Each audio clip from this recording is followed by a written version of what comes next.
Hello? Hello, host? Naomi, hi, good evening.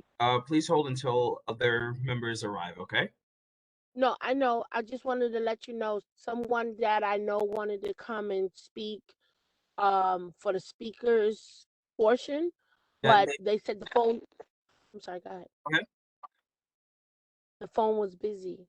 So they wanted to call in and be a person who do the public speaking. As in they're trying to call right now.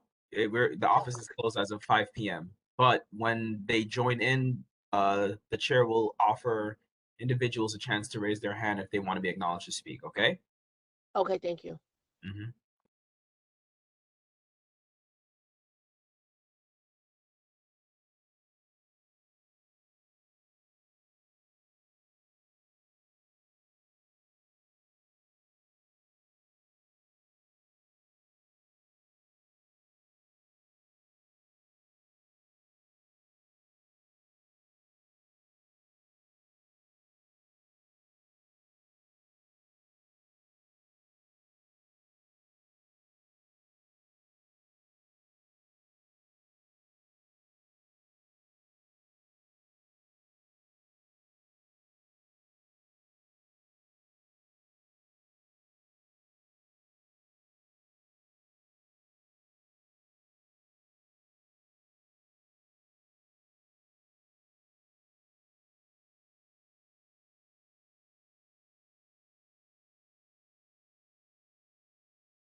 Hey, everybody, it's Warren. Good evening.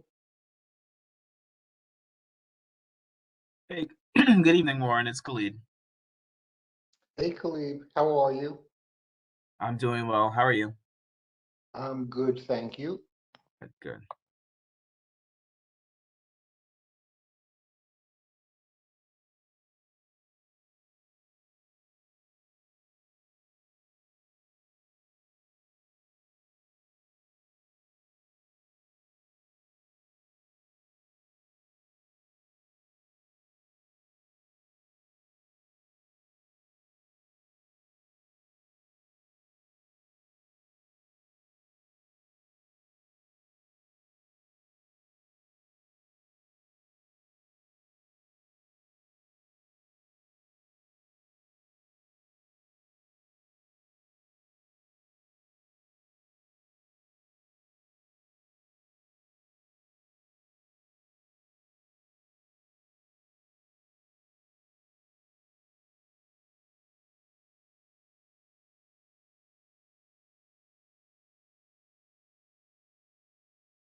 Ralph.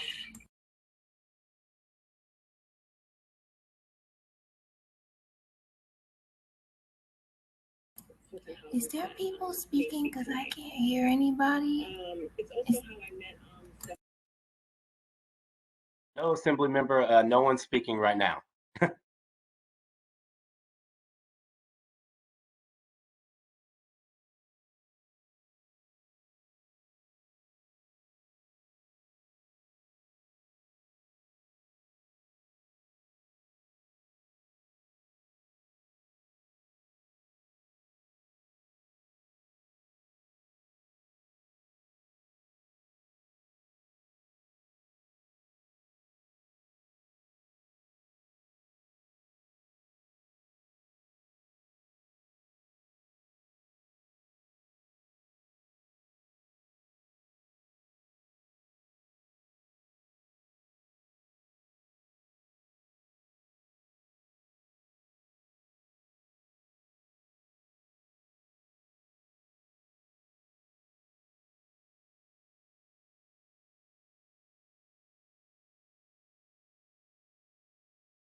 Thanks, everyone.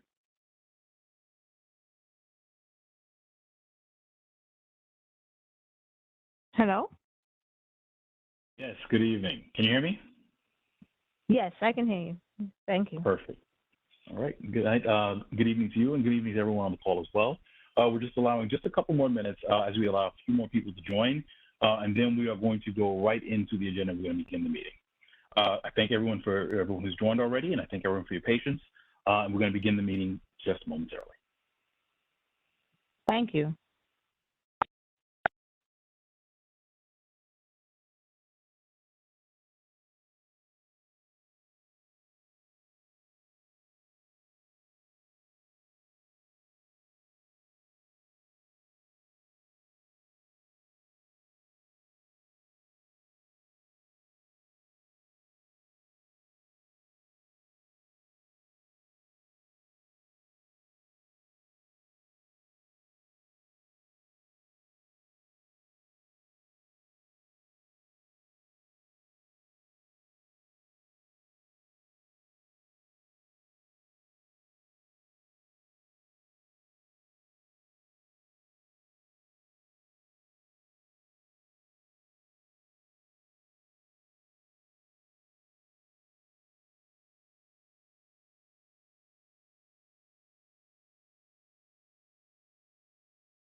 Okay, everyone, I want to thank you for your patience again.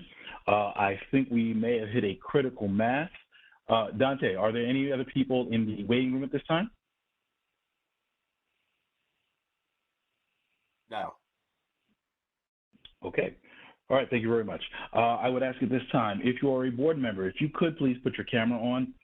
It's helpful for those who are attending, so that way they can see who's participating and they can get names and faces of board members. If it's possible, I'm not sure if it's even possible at this time, but if you can also adjust your names to reflect your name and the fact that you are a member of CB9 as well. But at this time, we are now going to call the meeting to order. The time is now 7:10 p.m. Dante or Khalid, are you online? Yes, Fred, I am here. Perfect. If I could ask at this time, would you be able to take the minutes for the meeting, for this meeting? Yes, I think our interim executive secretary is in transit, so she's not able to attend this evening. Okay. No problem. So let me go back to the agenda. I want to welcome everyone. My name is Fred Baptiste. I currently serve as the chair of Community Board 9. I want to welcome everyone to our February 2022 meeting, general board meeting. I just want to say that I'm happy to see everyone here. I hope everyone is well. I hope everyone is safe. The COVID numbers have been going down, which is phenomenal news. But I also advise at the same time, we have to make sure that we remain vigilant, make sure that we're taking care of ourselves, that we're doing safe things, making sure that, hopefully we are able to conquer the monster at some point very soon. Okay, we are now going to go into the second item, which is the rules of code of conduct. We're going to waive the reading of the rules, the code of conduct for this evening. The code of conduct is posted on our Community Board 9 website, and I just want to remind everyone, in its essence, it's basically asking for everyone to come to this place where we can dialogue, where we can discuss the issues of the community, and we're respectful of one another while we do it. Absolutely understanding that we have a diversity of people, of ideas, circumstances, and we get that, and we will not always agree, but we can disagree without being disagreeable as well. And I think it's through those conversations that we're actually able to come up with solutions that are in the best interest of this district. Another housekeeping item I would like to discuss as well. As we are on the WebEx platform for this month, just to assist anyone who's on, very similar to the Zoom platform, there are a couple of shortcuts that you are able to use in terms of being able to be recognized, as well as to mute and unmute yourself. So very quickly, if you are using either the WebEx platform itself or if you are on your phone, if you go to, I think there's a reactions button. When you click on the reactions button, there is a raise hand function. That function is a toggle. So if you click it once, it'll allow you to raise your hand. If you click it again, it'll allow you to lower your hand. So if you've been recognized, we ask you to please make sure that you lower your hand afterwards, so that way we can continue on the speakers list. Additionally, if you're using the WebEx application on a computer, if you use the Control-Shift-R function. So if you use Control-Shift-R, same thing. It'll allow you to raise your hand. If you use Control-Shift-R, it'll allow you to lower your hand. Similarly, there is the mute function that is on the platform as well. The platform is configured so that way if you unmute yourself, you may not be allowed to unmute yourself. But if you raise your hand, what will happen is one of the district office team will look for you. They will actually unmute you. Please make sure you're paying attention. When they unmute you, you will actually get some kind of a message that will come up saying that they wish for you to unmute. Accept that. So when you accept that, then you will be allowed to speak, and you can you can make your point before the board. Once your time is concluded, you will be muted again. So if you wish to be recognized again, you're going to need to raise your hand, and again, they'll need to do that. If you're calling in, very similarly, to raise your hand, you are going to use the, *6 function, I believe it is. Yeah, I believe it's the *6 function. That'll allow you to raise your hand. And if you hit *6, it'll lower your hand again. And, oh, I'm sorry, I think I apologize. I might have messed that up. I believe it's *3 to raise your hand. *3 will allow you to raise your hand. *3 will lower your hand. *6 will allow you to unmute at the appropriate time as well. Again, so when you raise your hand, you will be recognized. Make sure you're listening for the prompts. The prompts should come through on audio on your phones, and you'll be able to be recognized by the district office team, and they'll allow you to be able to speak before the board on the platform. Okay, moving on in the agenda, we do not have any presentations scheduled for today. Additionally, we do not have any liquor license applications that are scheduled for approval by the board today. So we are going to move on. The next item in our agenda will be public commentary.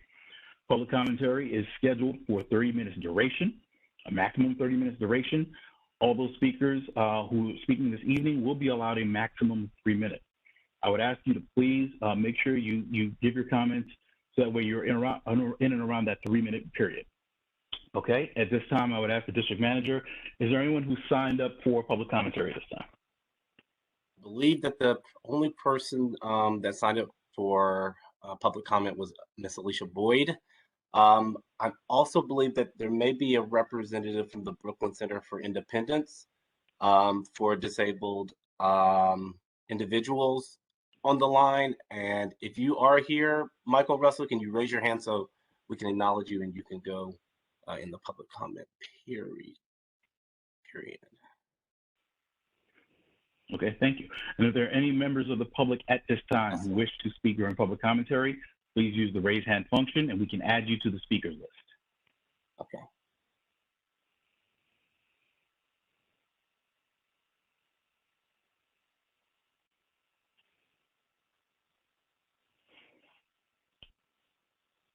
Okay.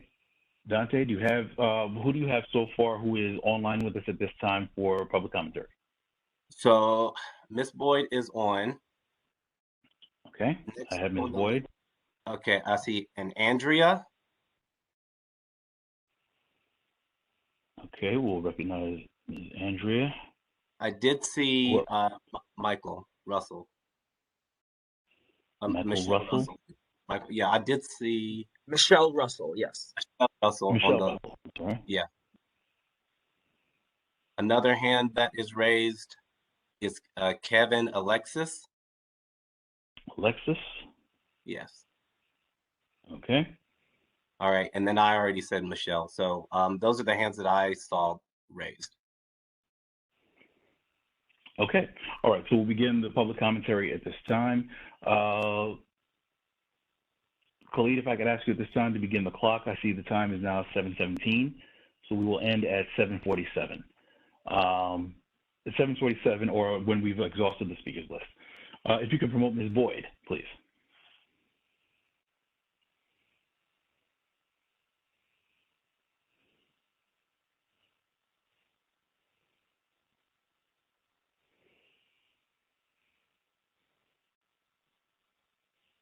Ms. Boyd's promoted. Okay.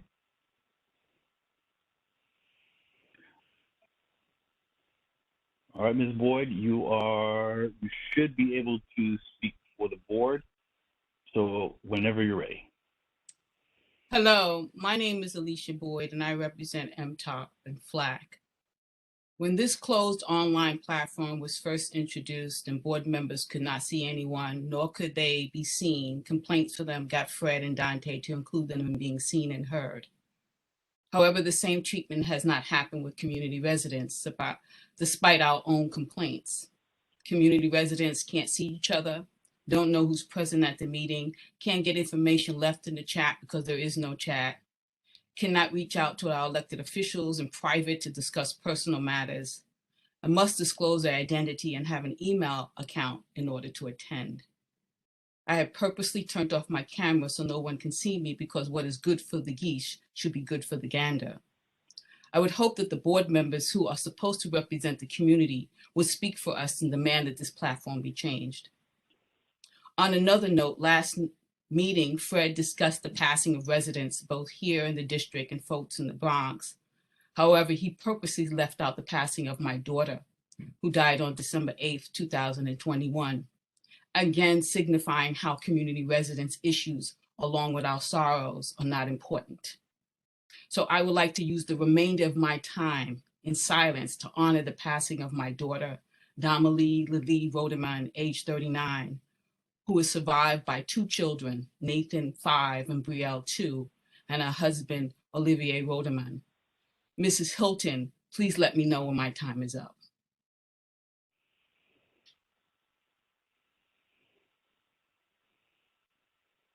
It's just clean, Ms. Boyd, but I will let you know.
That is time.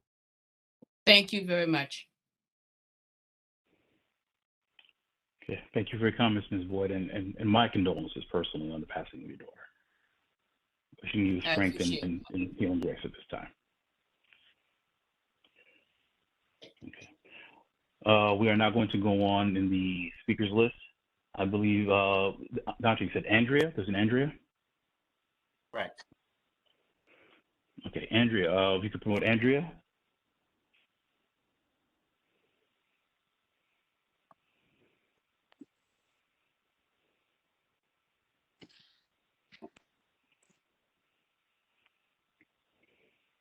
Okay, Andrea, I think I see you. Yes. So, yes, you should be unmuted. You should have the floor right now.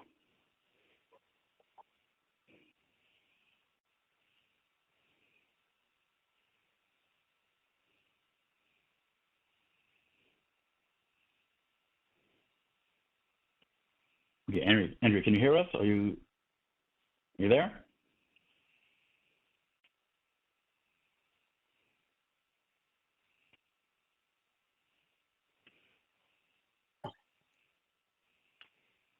I saw her, but I do not see her anymore. Is Andrea still there?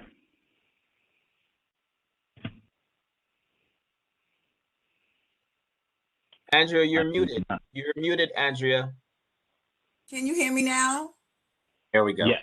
Thank you. Hello to everyone. Community Board 9. Thank you for having me. Thank you for allowing me to speak with you today. I just wanted to give you guys a, she's talking to me? I don't believe so. No, you're good. You have the floor. You're good. Okay. My name is Andrea. My name is Andrea Ford Eaton, and I am one of the founders of Sisters in Crisis.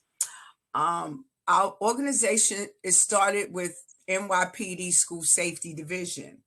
We have multiple programs that we offer to the community. Ms. Baptiste, she felt that it would be, beneficial for me to speak today and allow you guys to know some of the things that we offer with the Sisters in Crisis. I thank you for your opportunity, actually, for sitting here and listening, because I know this is the new world order. So I'm feeling a little uncomfortable because usually I'm standing in front of people and now I'm looking at a screen. So thank you very much for that opportunity. What we offer, a couple of the programs, I'm just going to give you a couple of them that we offer, is the introduction to autism, where our parents, they learn how to deal with the terms that's put on their child, because a lot of times, parents, when they first find out about getting autism or their child has autism, it's a very uncomfortable situation for them. So what we do is we help out in the community. We focus, we help the family with their child and give them the best structure that we think that is possible. We also have cancer awareness. That's another organization, or another group that's a part of the organization, where you have a lot of women who have been through different forms of cancer and how they get support from one another. I also have a course called "Are You a Professional or Are You a Bully?" This in particular course is based on people in leadership that they believe that they have people working for them because they want to work for them, or because they're their best type of boss, but in all reality they're bullying their workers. And sometimes they don't even know, because those are cultural dynamics and different challenges that we get sometimes, not all of us, but some of us, and we make people aware of it so that they can make changes in their own life. We also have positive reinforcement, Cooking by Lisa, and a bullying program where we introduce the different characteristics of bullying and the resolution to it. That's just some, because I don't want to take up a lot of your time. That's just some of the things we offer to the community. Our basis is Brooklyn and Queens. And if you guys feel that you have anybody that's interested in any of the things that I named to you, they can get in contact with me, but with the number 718-340-9197, or they can email me at andreafoy@yahoo.com. And that's it, because I don't want to take up too much of your time. I know you guys got a lot to talk about. That is time. Thank you so much for that information. Thank you very much for your time. Could you repeat your contact information, just in case there's anyone who was trying to get that as well? It's 718-340-9197. And my email address is andreafoy, ANDREAFOY @yahoo.com. Okay, thank you. And would you be able to leave that information with the district office as well? Say that again. I'm sorry, I didn't hear you.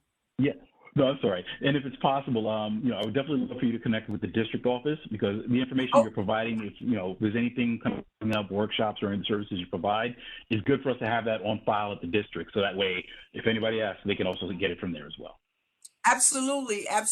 And I'll also send you, we're going to have an event. It's called it's a man's gala. We're having a Black man's gala in September for those two districts, those two communities that I told you, Brooklyn and Queens. So all the men in those two communities that's doing really great things for our people in the community, they will be acknowledged. So if that's something that you guys might be interested in, I'll send the information also to you.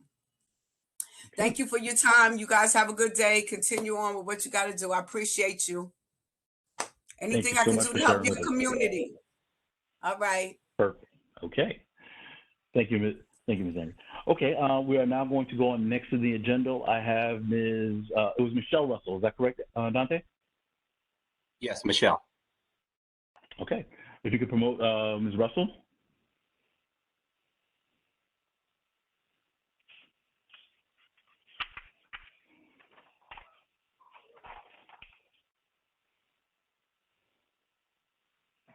All right. And everyone see me Yes, we can see and hear. and hear. That's most important. Good evening, everyone present. I hope everyone, you and yours, are all well. Thank you so much, Community Board 9, for allowing me the privilege of your time and the opportunity to speak very briefly. Thank you, all of you, for what you do, and especially to Miss Andrea Foy. Please forgive me if I mispronounce your name, for what you're doing in the community, and I definitely want to speak to you at some point. I'll provide my contact information at the end. I had the pleasure of speaking earlier, just a few hours ago, with Khalid. I don't know if I'm pronouncing his Nixon there at Community Board 9. He had told me to reach out to Miss Leopold, who I do see present here. But he said if you wanted to jump on tonight, last minute, impromptu, feel free to do so, as there were not going to be any presentations that he was aware. So I'm doing so, and I do hope to possibly have an opportunity to speak to you, Miss Leopold, at some point. Again, I will provide my contact information. So my name is Michelle Russell. I work at BCID, which is the Brooklyn Center for the Independence of the Disabled. I am their outreach specialist, managing the New York Connects program. For those of you that are unfamiliar with the program and with BCID, BCID is an independent living center. They're independent living centers, as some of you may or may not know, scattered throughout the country. And I represent for New York City, New York State, for the borough of Brooklyn. And again, managing the New York Connects program. Just to give you a quick little 2-second synopsis of the New York Connects program, I'm going to go ahead and do that. And I hope that just giving you a little tidbit of what the program does, what the independent living centers do, you will afford me the opportunity to provide a presentation to the community board and the chair and whomever else you might see fit, is what the long-term intentions are, and maybe a partnership somewhere down the road. So I'm just going to speak very briefly about New York Connects program. New York Connects and independent living centers were all about independence of the disabled community. It's not just disability advocacy that we are wanting to share with you. We want to let you know sometimes it's about senior care. You have seniors that aren't necessarily of the disabled community that needs services and resources. So although our dominant population are those of the disability community, we also service those of the senior age, 65 and older, that perhaps just need assistance. So it's a mixture and a smorgasbord of both. So basically, it's all about. I'm sorry, that's 3 minutes. Oh, okay. So let me just give you the number: 844-862-7930. That's the number for the New York Connects program. And my number is 718-998-3000, extension 305. And in closing, my email, which is mrussell, MRUSSELL, @bcid.org. And it's just about connecting to services, resources, help, support, and benefits. Thank you for the privilege. Ms. Russell, this is Miss Russell. This is Miss Leopold. Can you give me the extension again, please? Yes. So it's extension 305, 718-998-3000, 305 extension. Yes. Thank you. You're welcome. Look forward to speaking to you.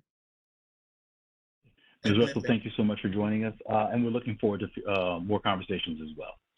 Excellent. Okay. Wonderful. Thank you. Okay. So I do have Kevin Alexis as being the next and last speaker. Dante, are there any other speakers who have raised their hands that we have not added to the list yet? You can do David Louie, Deputy Commissioner, Mayor's Office, Community Affairs Unit. Okay, is he public commentary or is he under acknowledgements? He raised his hand right now, so he may want to go right now. I can leave that to you. It also looks like, David, you still have a mute. Your microphone is still muted, so you may need to connect your microphone. Can you hear me now? Yes. Yes, I'm happy to wait. I apologize. I've been having issues with WebEx all day, so I'm happy to wait when it's acknowledgement. I just wasn't sure if I was missing the opportunity. No, absolutely not. We'll definitely make sure we you're able to speak during acknowledgements. But thank you for joining us this evening. Okay, are there any other speakers, Dante, for public commentary? Yeah, there are hands raised. Caller, can you hear me? Yeah, I can hear you. Okay, caller 917873. And then I believe Jomina. Could you give me that name? Could you spell that? Jomina. Okay. Then we have Kevin Alexis. All right, I had Kevin from before. So I have Kevin, then I have caller 917873. I have Jomina. Is there anyone else after that? And then the last person is Maxine Barnes. And then Maxine Barnes. Correct. Okay. All right, so let's continue on then. So next speaker is Mr. Kevin Alexis. You can promote him, please.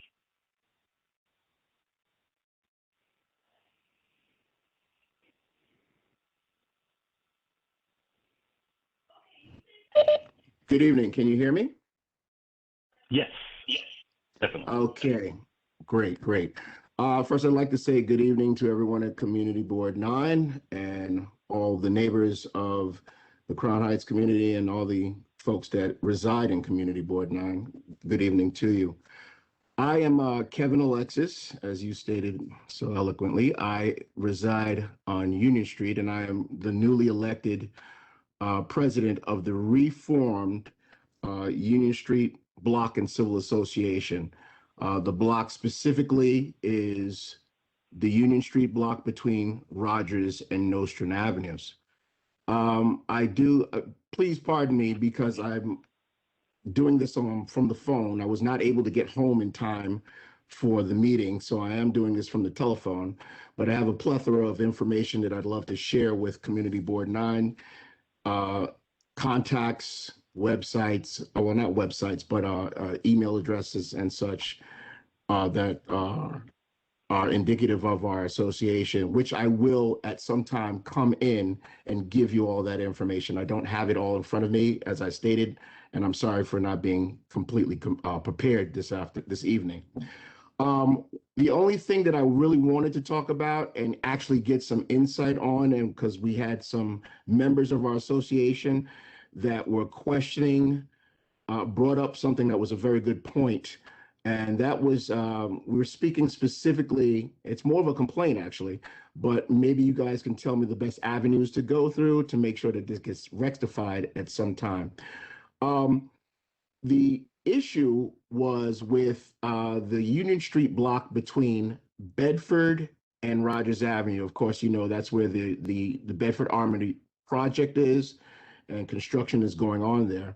But the concern of one of our guests, one of our residents, one of our neighbors was the trash on the northern side of the block, which would be the building, the back of the buildings that occupy Eastern Parkway.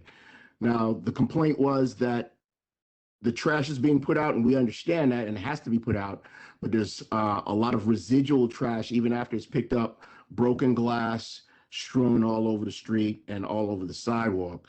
Now, I know that we came to the conclusion that it wouldn't be prudent for any one of our members to actually go and speak to the porters, the landlords, the superintendents of Eastern Parkway's buildings. But I thought I would bring it to the attention of Community Board 9, and maybe you all can give me some insight on how we might be able to have that problem rectified. And if there's anyone who can chime in and let me know, that would be great. So, go right ahead. I'm sorry, I was waiting. Dante, did you want to jump? Do you want to take this, or should I take a stab first? I was going to jump in. I was going to jump into that. So thank you for bringing that before the community board. If you have time sometime this week or early next week, I'd love to hop on the phone with you. You can come to the board office if you're able to bring the information that you have. I don't know, how feasible it is to go knocking on doors, but I have no problem sitting down with you and members of your association to discuss how we can address this issue. Number one. Number two, if it's a sanitation issue, if it's coming from the building, maybe we work with DSNY. They have their ways of getting into these buildings and speaking to the folks who handle the trash. Maybe it's just a simple conversation like that. So if you wanted to email the board office at attention to me, my name is Dante. I will connect with you. Okay, that sounds perfect. And I do plan to make a visit into the community board office over on Nostrand. So maybe I'll kill two birds with one stone. Maybe I'll come in and give you the information, and maybe we can sit down and have a chat. That would be perfect. Perfect. All right. Thank you very much for your time. Okay, and actually, before you leave, just to add to that as well, and this is for Mr. Alexis, for you and your block association, and this is for all the residents. Whenever you see these kinds of incidents, the best thing to do is take a picture of it. If you have an opportunity, you can put it into the 311. If you do not have an opportunity, you can still contact Community Board 9, and we can do that for you. But it's always very helpful when you're able to document what the issue is and give us as much information as possible. So where it was, what time it happened, what day it happened, if this is something that's repetitive, so it happens every Tuesday or Wednesday, that kind of information is always helpful to the district office team. So when they engage the appropriate entities for that, they have that information and they can try and address it as best possible. Absolutely. Point taken. Thank you very much for that input. I appreciate that. No, thank you. And thank you for coming to the board and sharing that with us. So that, you're in good hands with Dante and the team. Okay, great. Thank you very much. Thanks for your time. Okay. Thank you. Okay. All right. At this time, we will recognize Dante, if you can promote caller with number 917873.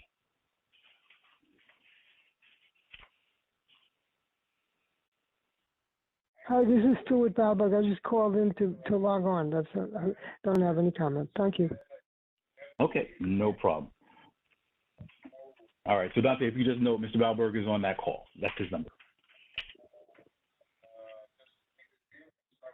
Okay, we are going to go to the next speaker on the list. I have Jamina. Dante, if you could promote Jamina.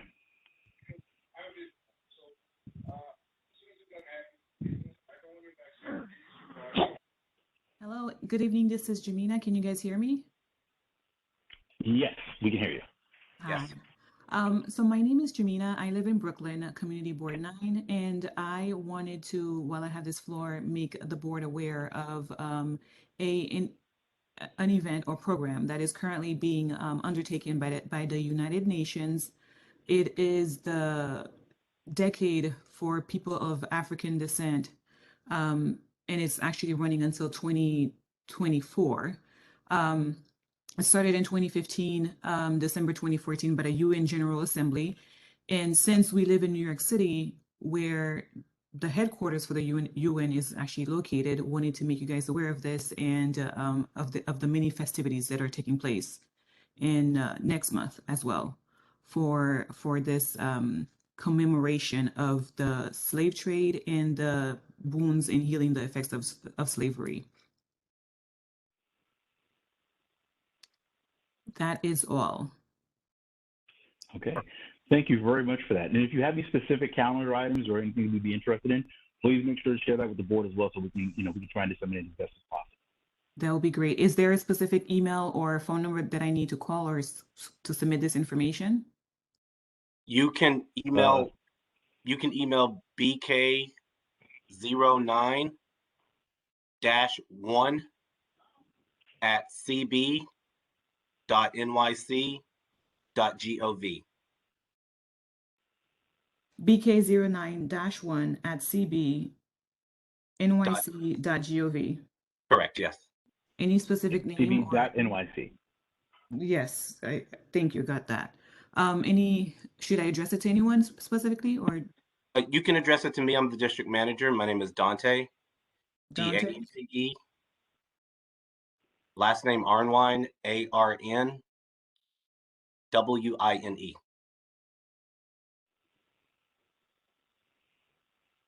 Thank you. Thank you. Okay, and again, thank you for sharing that information, Jamina. Okay, I see as our last speaker, we have Ms. Maxine Barnes. Dante, can you promote Ms. Barnes?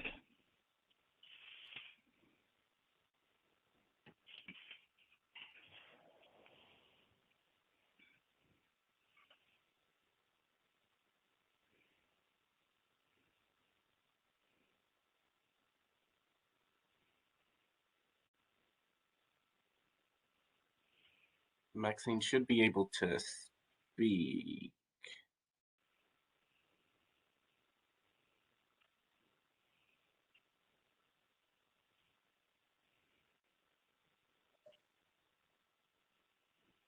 I just unmuted myself. Can you hear me, community?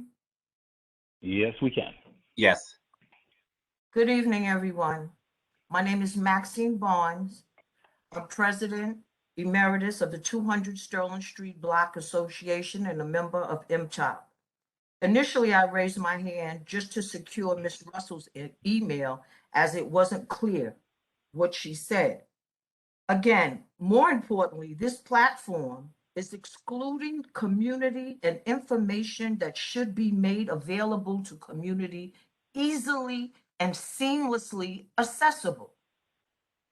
Their names are not listed. We're treated as outsiders. Board members, although instructed to identify themselves, still, as I speak, have not. We have names, we don't know whether they're CB or we don't know who they are. Why must we email to secure contact information or hop on the phone? The chat would work and save so much time. This platform is making it exhausting for the community, and the community is speaking up and out about it. This exclusion is just indicative of how non-transparent this board is for everyone. We can't hear we have to write down, we have to be secretaries and take shorthand to get numbers and emails and people just joining it. Oh, who do I call? Who do I make it available? You should be ashamed of yourself. Thank you for listening. And I would like to again protest. Let the record show what I have stated and the exclusions by numbers that the community is not able to properly engage and get information. These board members are supposed to be advocates for the community. You're treating us like secondhand citizens, and it's very toxic. It is just horrible how the leadership of this community board is behaving. It is unnecessary. It is dragging the meeting longer. Many board members love to repeat, oh, I don't get paid. Well, I don't get paid either. As a community resident, to waste this unnecessary time when it could be seamless and open, properly open, an open meeting. This is closed and exclusive. Thank you for my opportunity to speak. Okay, thank you for your comments, Ms. Barnes. All right, I see the time is now 7:47. The public commentary period does last for 30 minutes.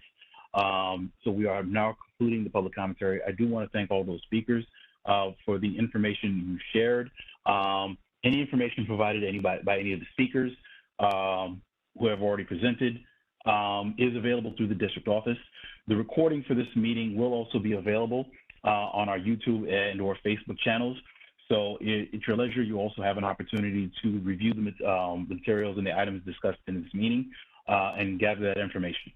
If you would like to be connected specifically with any of the speakers, particularly if they've given us their contact information, you can contact the district office, who will be more than happy at that time to assist you with that and connect you as well. Okay, at this time, we are now going to move on in the agenda. We are going to go to acknowledgements. Dante, at this time, do we have any, well, I do know of one elected official I did see. I hope she's still here with us. I did see Assemblymember Farrah Forrest. Are there any other elected officials with us this evening, or their representatives? Okay, who is caller? Jack is for, let's see, where's Jack at? I did see Jack. Okay, Jack is here. Councilmember Darlene Mealy's office. Perfect. The phone number raised. Let's see. Ask this person to unmute with the phone number. You have Karen from the DA's office. There's Karen. Okay. And then we have Taekwon. Let's see, where's, okay. I know that he was on here.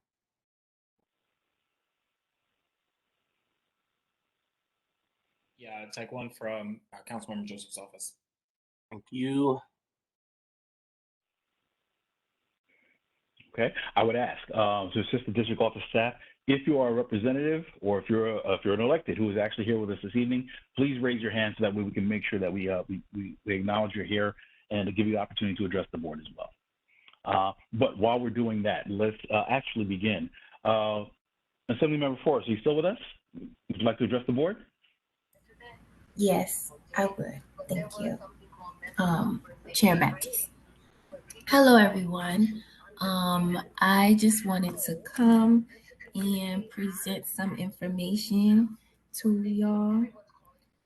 Again, my name is Farrah Forrest. I'm the state assemblywoman for this area, representing Fort Greene, Clinton Hill, a little bit of Bed-Stuy, Crown Heights, and Prospect Heights.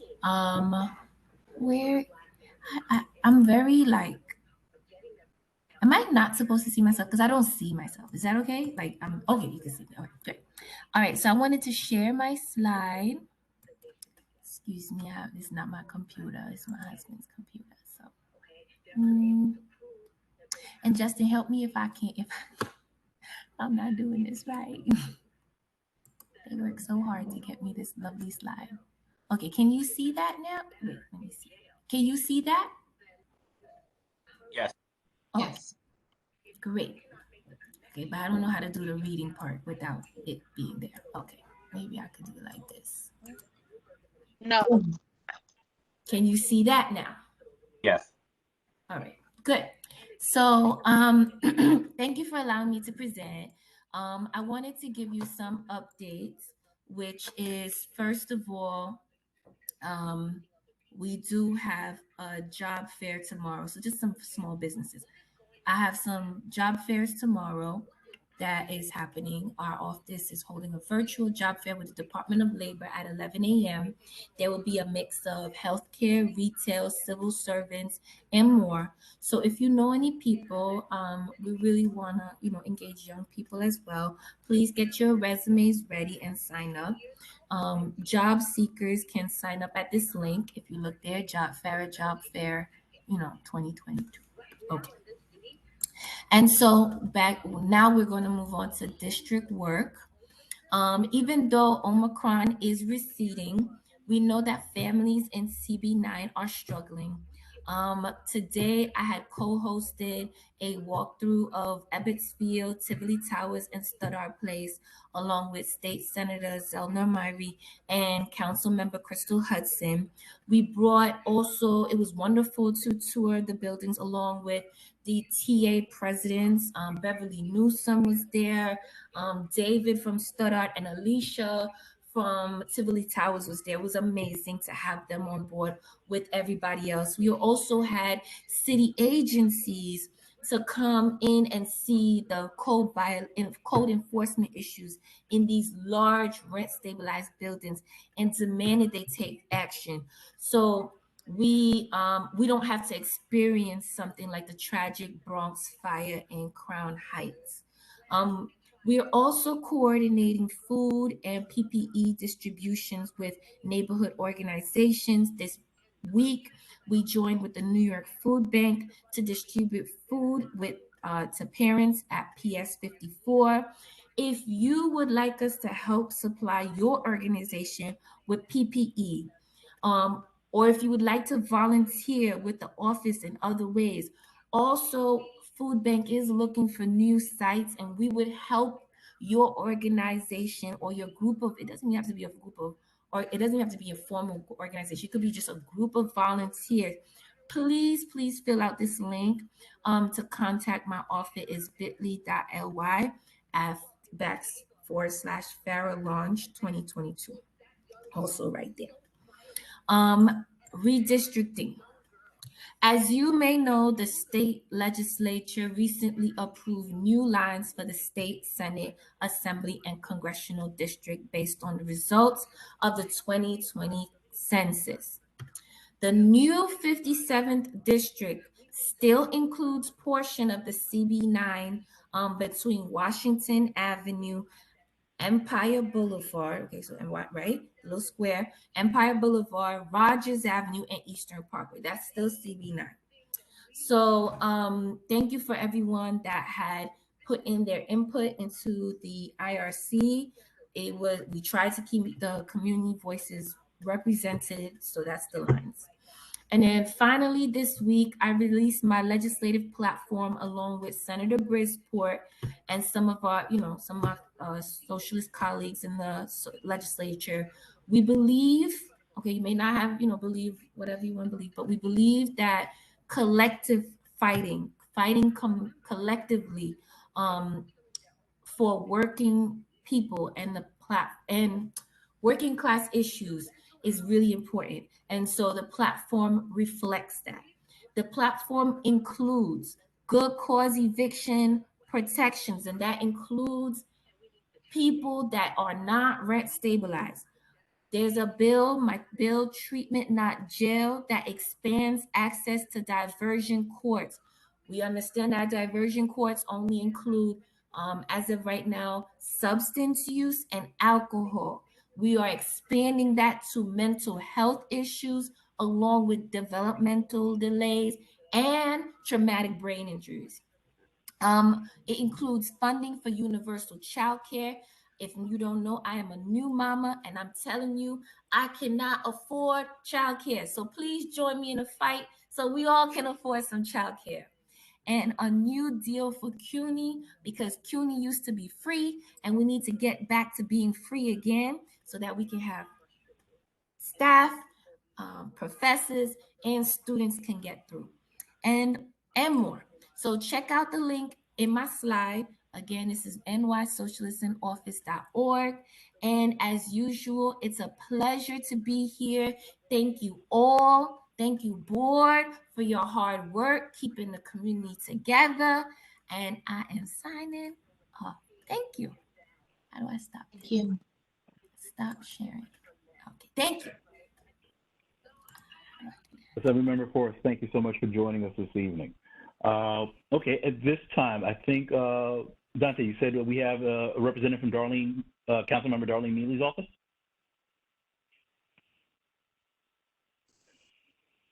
Oh, Dante, can you hear me? Yes, we do have a representative. Jack? Yes, thank you. I just wanted to say hi, welcome myself. My name is Jack Plechnik. I'm here on behalf of Councilmember Darlene Mealy. Councilmember Darlene Mealy, as many of you know, just recently got reelected to her old seat, and she is back and better than ever. We are still located at the 400 Rockaway Avenue location. So if anyone wants to come by and visit, we're open right now. We're working remotely, but we will be opening up again soon. As always, we're here to help, and if you need anything, you can always contact us. Our phone number at the office, if you need anything at all, is 953-3097. Again, that's 718-953-3097. You can also contact the council member or myself via email at DO40, DO41, District 41, DO41 at council.nyc.gov. So again, if you need anything at all, we're here to help. And again, you can always reach us at that number. And for those that didn't get it the first couple of times, again, it's 718-953-3097. Thank you very much. Have a very good evening. Thank you very much. And please give our best regards to the council member as well. Will do. Will do. Next, okay. All right. Next, I believe we have Karen Crawford representing the Brooklyn District Attorney's Office. Yes.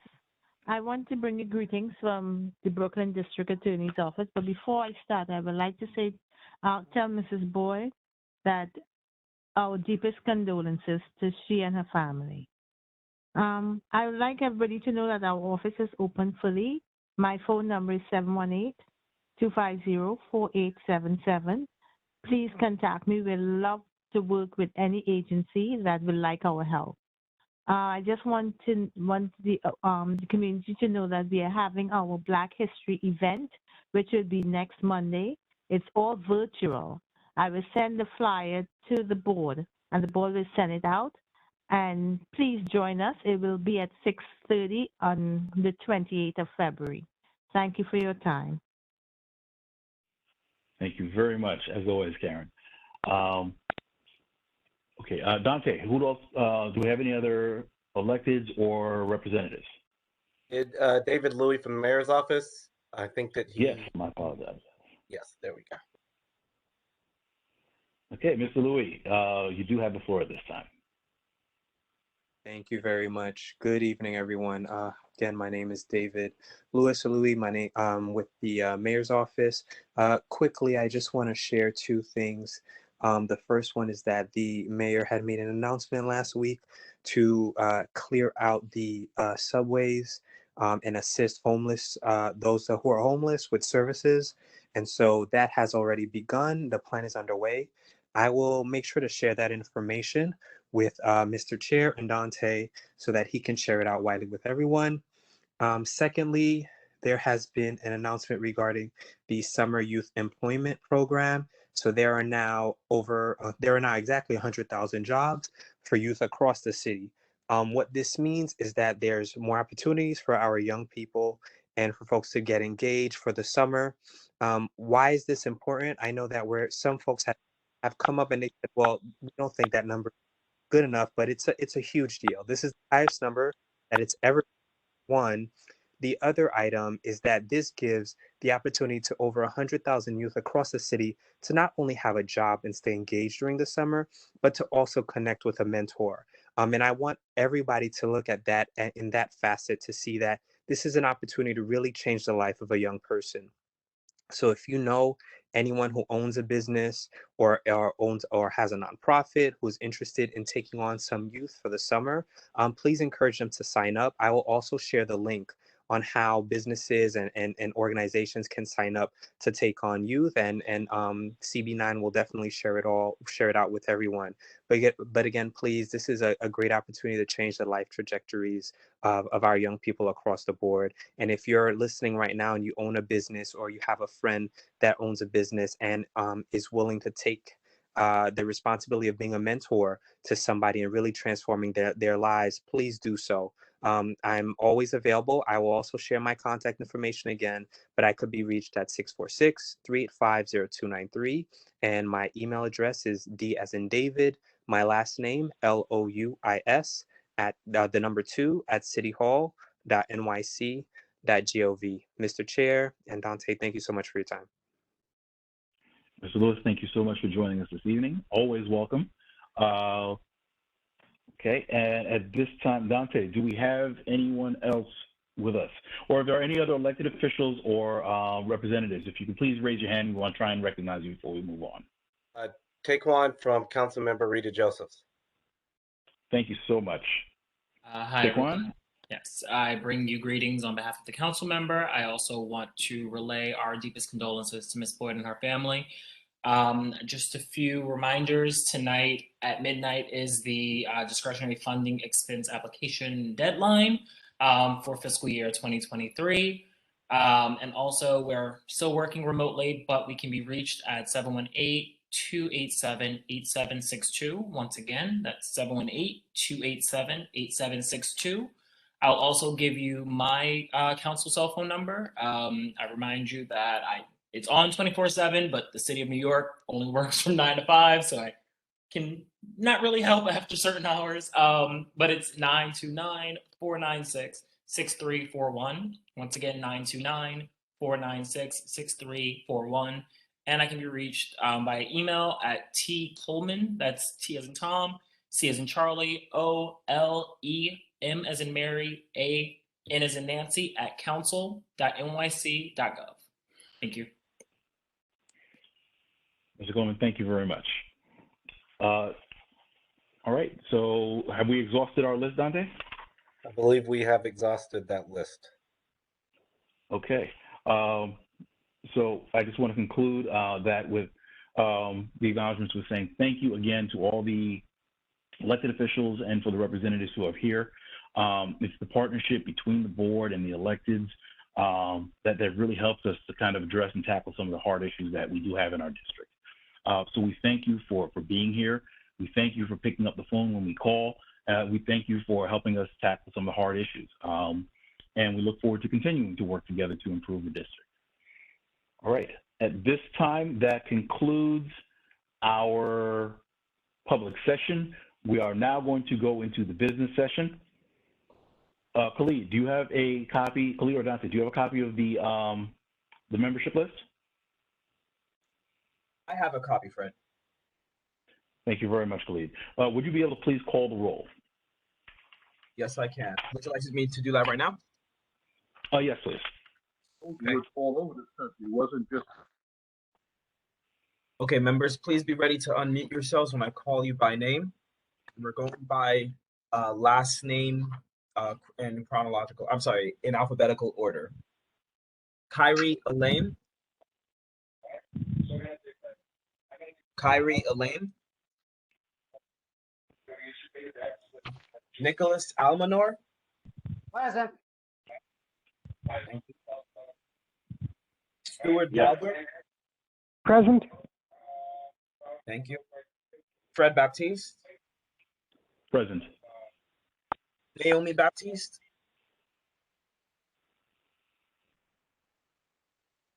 I heard you, Naomi. I'm marking you present. John Beckles Jr. John Beckles Jr.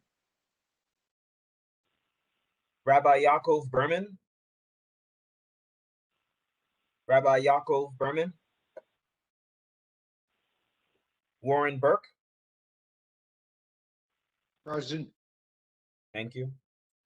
Augustine Blackwell. Present. Thank you. Suwon Suki Chong.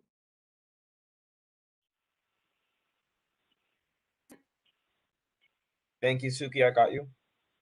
Verlene Dozier.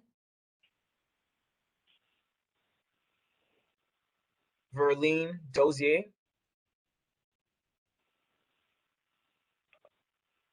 Rosemary Evering. Rosemary Evering. Tessa Hackett Vieira. Here. Thank you. Bishop Hamilton, Sylvetta Hamilton Gonzalez. Here. Thank you. Shloma Zalman Hecht. I'm here, as well as Yankee Pearson's having some trouble joining on. If you guys can let him into the meeting. I can send him the login information, or is he calling in? He's on the computer or on his phone. Okay, I will send him the meeting link shortly. But when I get to him, I'll figure that out. Okay, so marking you down, Shlomo. Primo Lozana, I'm sorry. Primo Lozana. Sorry about that. Yes, I'm here. Okay, my apologies, Primo. It's all right. I've been called lasagna a number of times. Mina Lagute? I'm present. I got you, Mina. Thank you. Francisca Leopold? Yeah. Thank you, Francisca. Melanie Lewis? Melanie Lewis?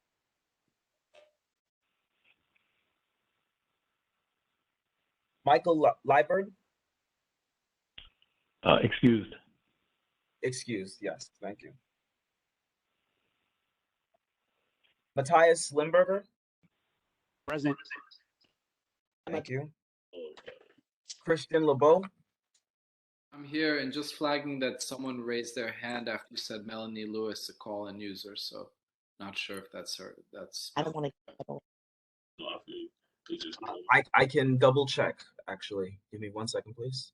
Yeah, let me mute myself. Come wait. They're taking roll call.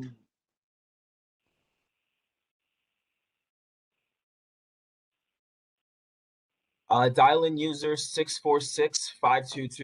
I've requested that you unmute. Is this Melanie Lewis by any chance?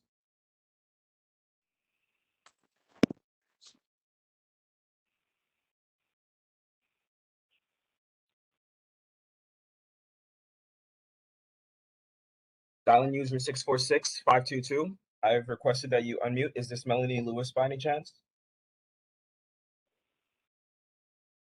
Okay, I'll move on. Christian, I got you marked down present. Menachem Margolin?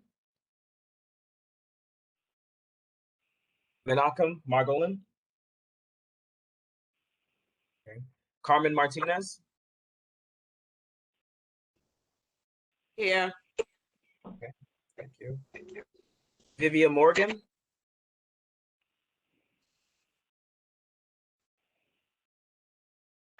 Here. All right, Vivian, thank you. I got you. Patricia Moses? Excused. Okay, excused. Beverly Newsom? Here. Thank you, Beverly. Yaakov Pearson, I heard that you are present. Can you just acknowledge that for me, please, with Mr. Hexphone or his device?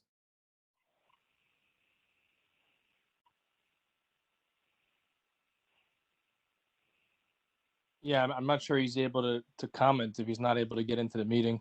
I sent him the link, so if he checks his email, he should be good to go. I gave him instruction. Okay, then I will circle back to him. I'll continue for now. Real Peerbooms? Here. Thank you. Amy Pinkerton? Thank you. Yunello Roan Perry? Here. Thank you. Dexter Roberts? Present. Thank you. Felice Robertson? Present. Thank you. Mary Rollerson Blackett?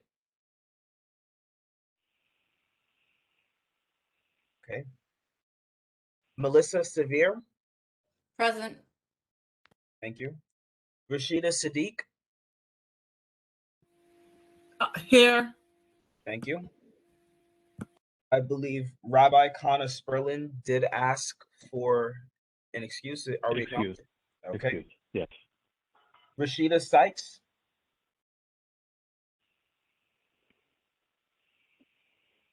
Rashida Sykes? Debbie Timothy? Present. Thank you. Linda Watson Lord has been excused.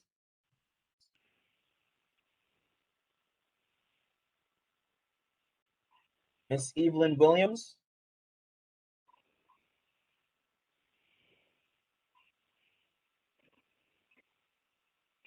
Miss Evelyn Williams?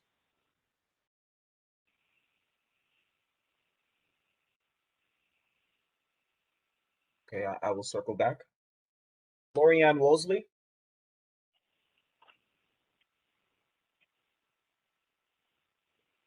Lorianne Wolseley?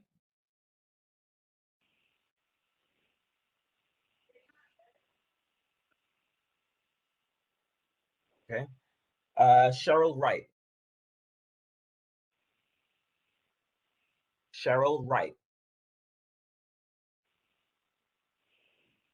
Okay, no response. Chair, Could you go back up for the *6, *3, the unmute, just so if there's any individuals who were unable to?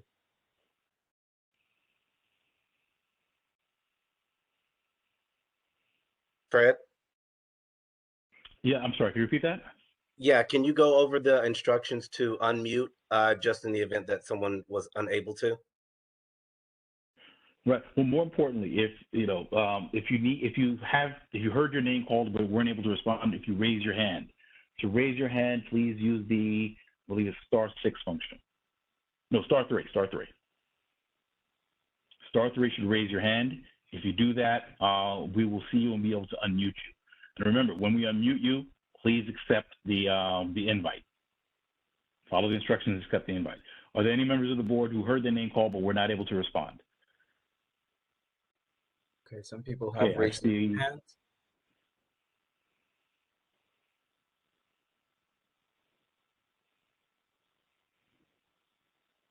The callers that have their hand raised, we've requested you all to unmute to identify yourselves. Can you please do that? Thank you.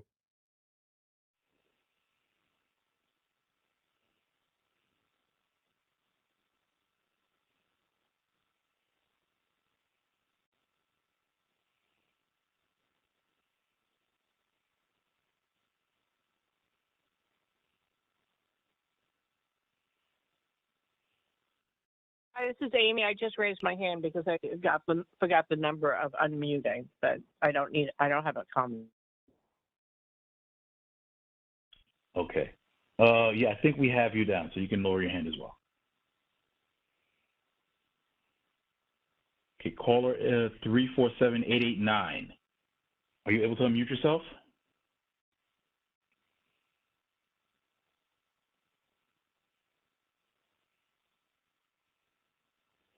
Please, caller ending 347889 unmuted. Yes. Oh, okay. Yeah. Could you identify yourself, caller? Verlene Dozier. Thank you very much, Ms. Dozier.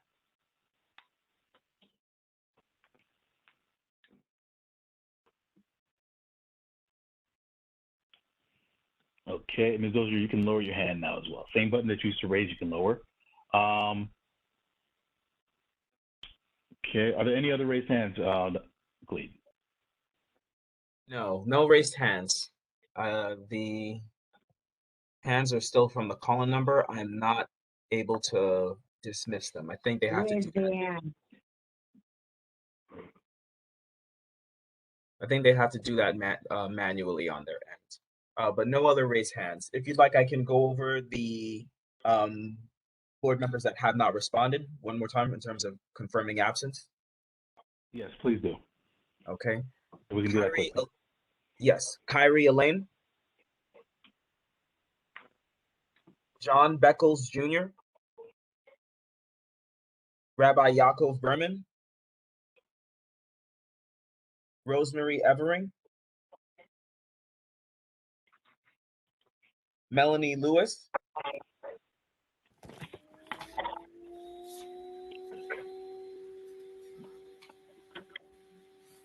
Menachem Margolin.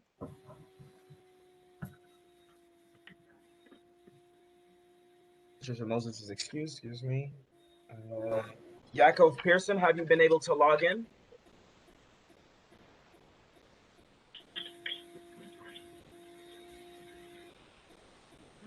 Okay. Mary Rollerson Blackett. Rashida Sykes. Evelyn Williams.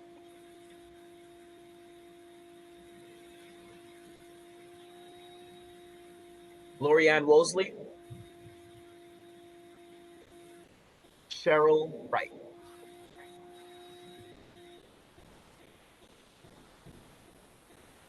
Okay, no responses, Chair. Okay, can you confirm how many present? Okay, give me 1 second, please.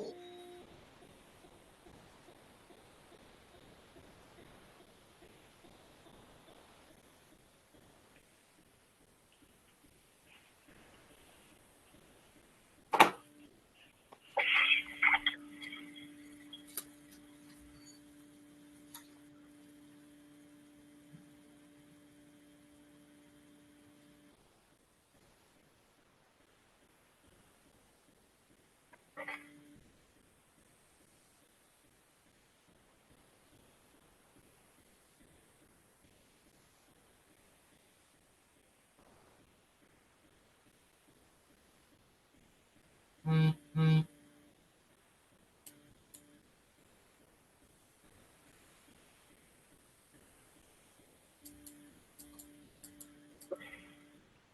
Fred, Chair. So just for Yes. record, we have 43 total board members. We have 28 present, 12 absent, 3 excused. Thank you very much. With 28 board members Fred? present, we have, yes, hello? I'm sorry, this is Lorianne Woolsley. My phone disconnected. Was I counted in present? I'm sorry about that. You were not. So Khalid, if you can add her to the, can you mark her as present, please? Yes, so now 29 present, 11 absent, 3 excused. Okay, thank you very much. With 29 members present, we have a quorum. We are now going to move on. Well, actually, one piece of business that I did want to call out. With respect to the agenda that was published, there are some corrections that we need to make to the agenda. So at this time, I will advise what the amended agenda is going to be, and I would like a quick vote by the board just to approve the agenda. So all the other, for the public session, all those items remain the same. Roll call, we will call the approval of we will do the approval of the January minutes. Under committee reports, we are going to have a section for executive secretary elections. We are scheduled to do our elections this month. So that is going to come under the executive secretary, that's going to come under the committee reports. Next change, under the chairman's report, there are 4 items I'm going to be touching on very quickly. Is going to be with respect to membership, the open house, the webinar that we had the other night. It's also, item number 2 is going to be a large district event that we are planning. I'll give details on that. Item number 3 will be on Zoom platform and COVID-19 protocols, preliminary discussion. Last item will be commentary on fiscal year 23 budget. Those are the changes that will to the agenda for this evening. At this time, I would like to entertain a motion to approve the agenda as amended.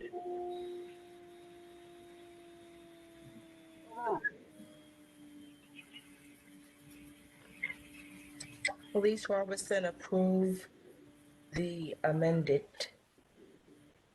Okay, I have a motion by Felice Robertson to adopt the amended agenda, as stated. Do I have a second? I'm sorry, I have a second by Mr. Nicholas Almanor. Thank you. All right, are there any questions?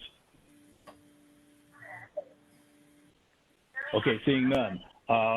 We're going to call the question. All those in favor of adopting the amended agenda, please say aye. Aye. Aye. Aye. Aye. Are there any opposed? Thank you. Are there any opposed? Please state your name for the record. Are there any opposed? Please state your name for the record.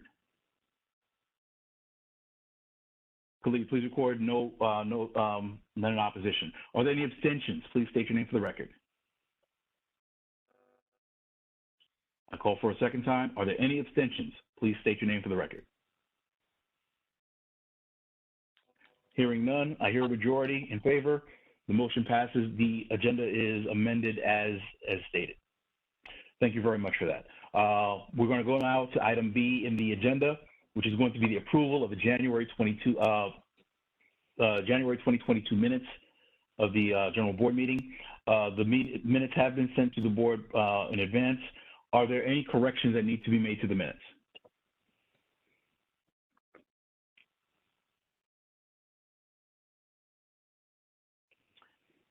I call for a second time. Are there any corrections that need to be made to the minutes?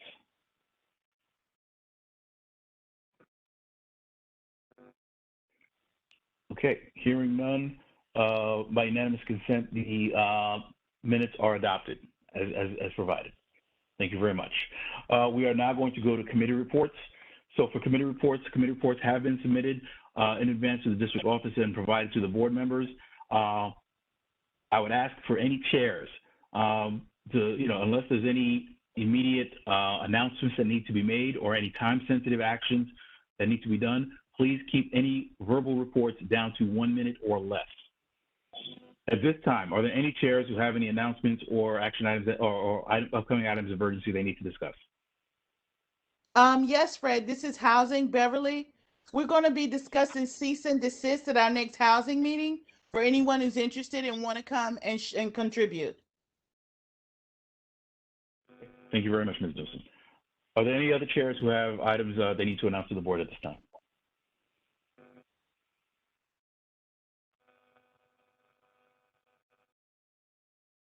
Okay, hearing none, we're going to go to the next item under the committee reports, which would be the executive secretary elections. So the nominations committee had done the work in terms of canvassing the board to identify people who are interested in filling the vacant executive secretary position. We've had an interim secretary, Ms. Linda Watson-Lord, who's been filling in, but we need to elect someone into the position. The person elected into the position would be serving out the remainder of the unexpired term. Which means at this point, really they'd be serving out for about another 2 or 3 months at this state. But we are required to actually formally have an election to fill that position until we have the next election and a qualified successor is elected. Per our board guidelines, we had held nominations from the floor. Ms. Linda Watson-Lord was nominated. We had a motion. We closed the floor on her name.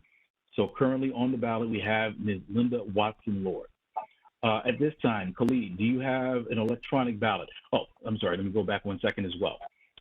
At the December meeting, I believe it was, or actually it might have been the January meeting, we had actually voted on an amendment to the bylaws to allow for the board to, 1, meet virtually, but 2, also to be able to vote electronically, so that we would capture all of the votes of the members with respect to this, for this election. Khalid, you have prepared an electronic ballot, is that correct?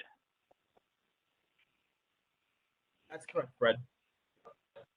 Okay. At this time, I would ask if you could just please distribute that ballot to the board members so that way they'd be able to vote. So for instructions for the board members, you will be receiving an email shortly from the district office to your email that's registered with the board office. We would ask that you please open that ballot. You will have the option of either voting for Ms. Linda Watson-Lord, or if there is another member of the board that you would like to vote for at this time, you have the right for a write-in candidate. Okay, Khalid, I would ask if you could send out the ballot. I do see a question by board member Carmen Martinez. If you can unmute member Martinez, we'll take her question. I just need to ask, as I recall, the bylaw states that no one can be elected who's not present at the meeting. Is Linda Lord on this meeting, or has the bylaw been changed? That is not actually in the bylaws in terms of being present at the election.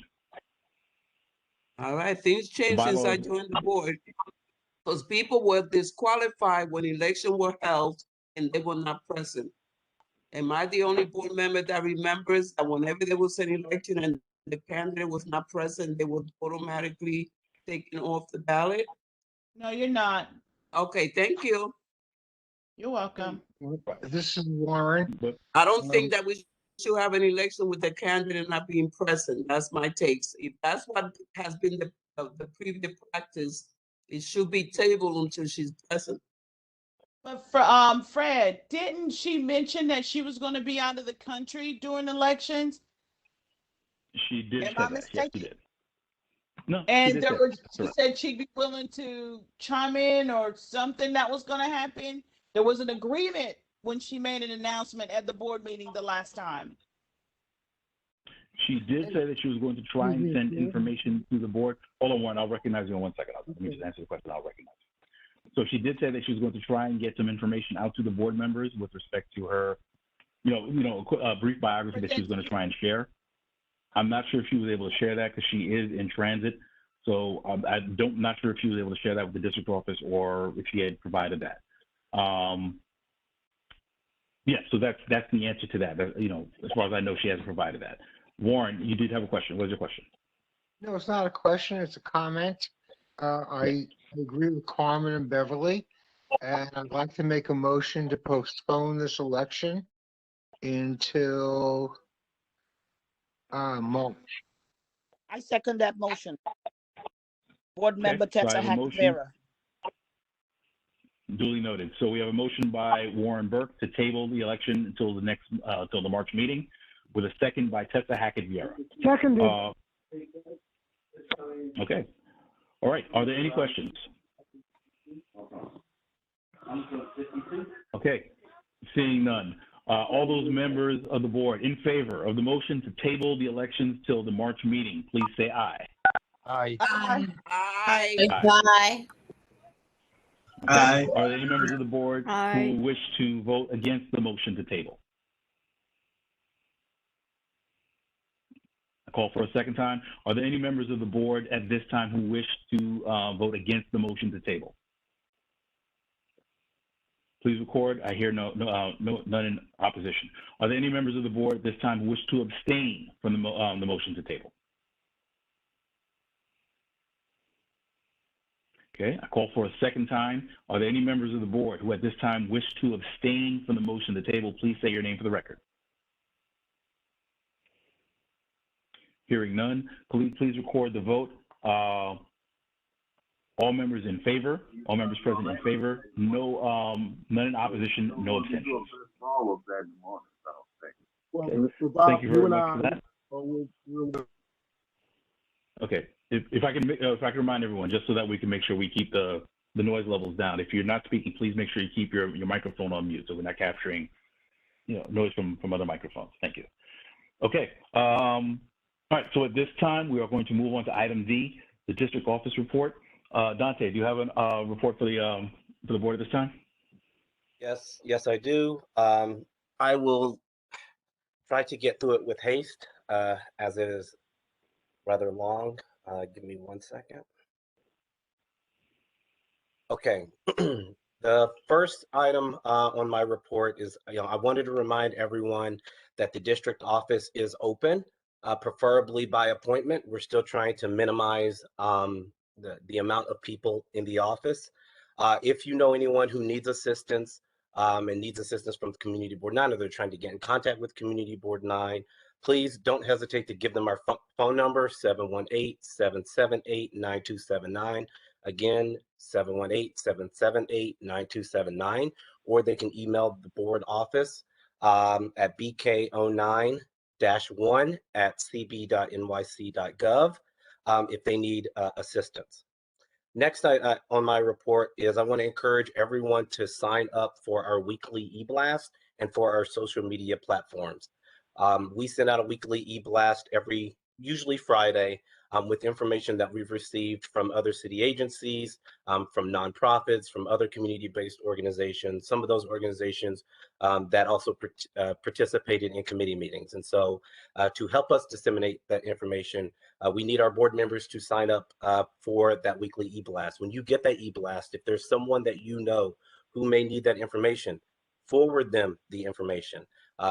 Send them an email and tell them to reach out to the board office to sign up. Is very easy. We can sign them up if they give us a call. Also, again, follow us on social media. We post a lot of information on social media daily.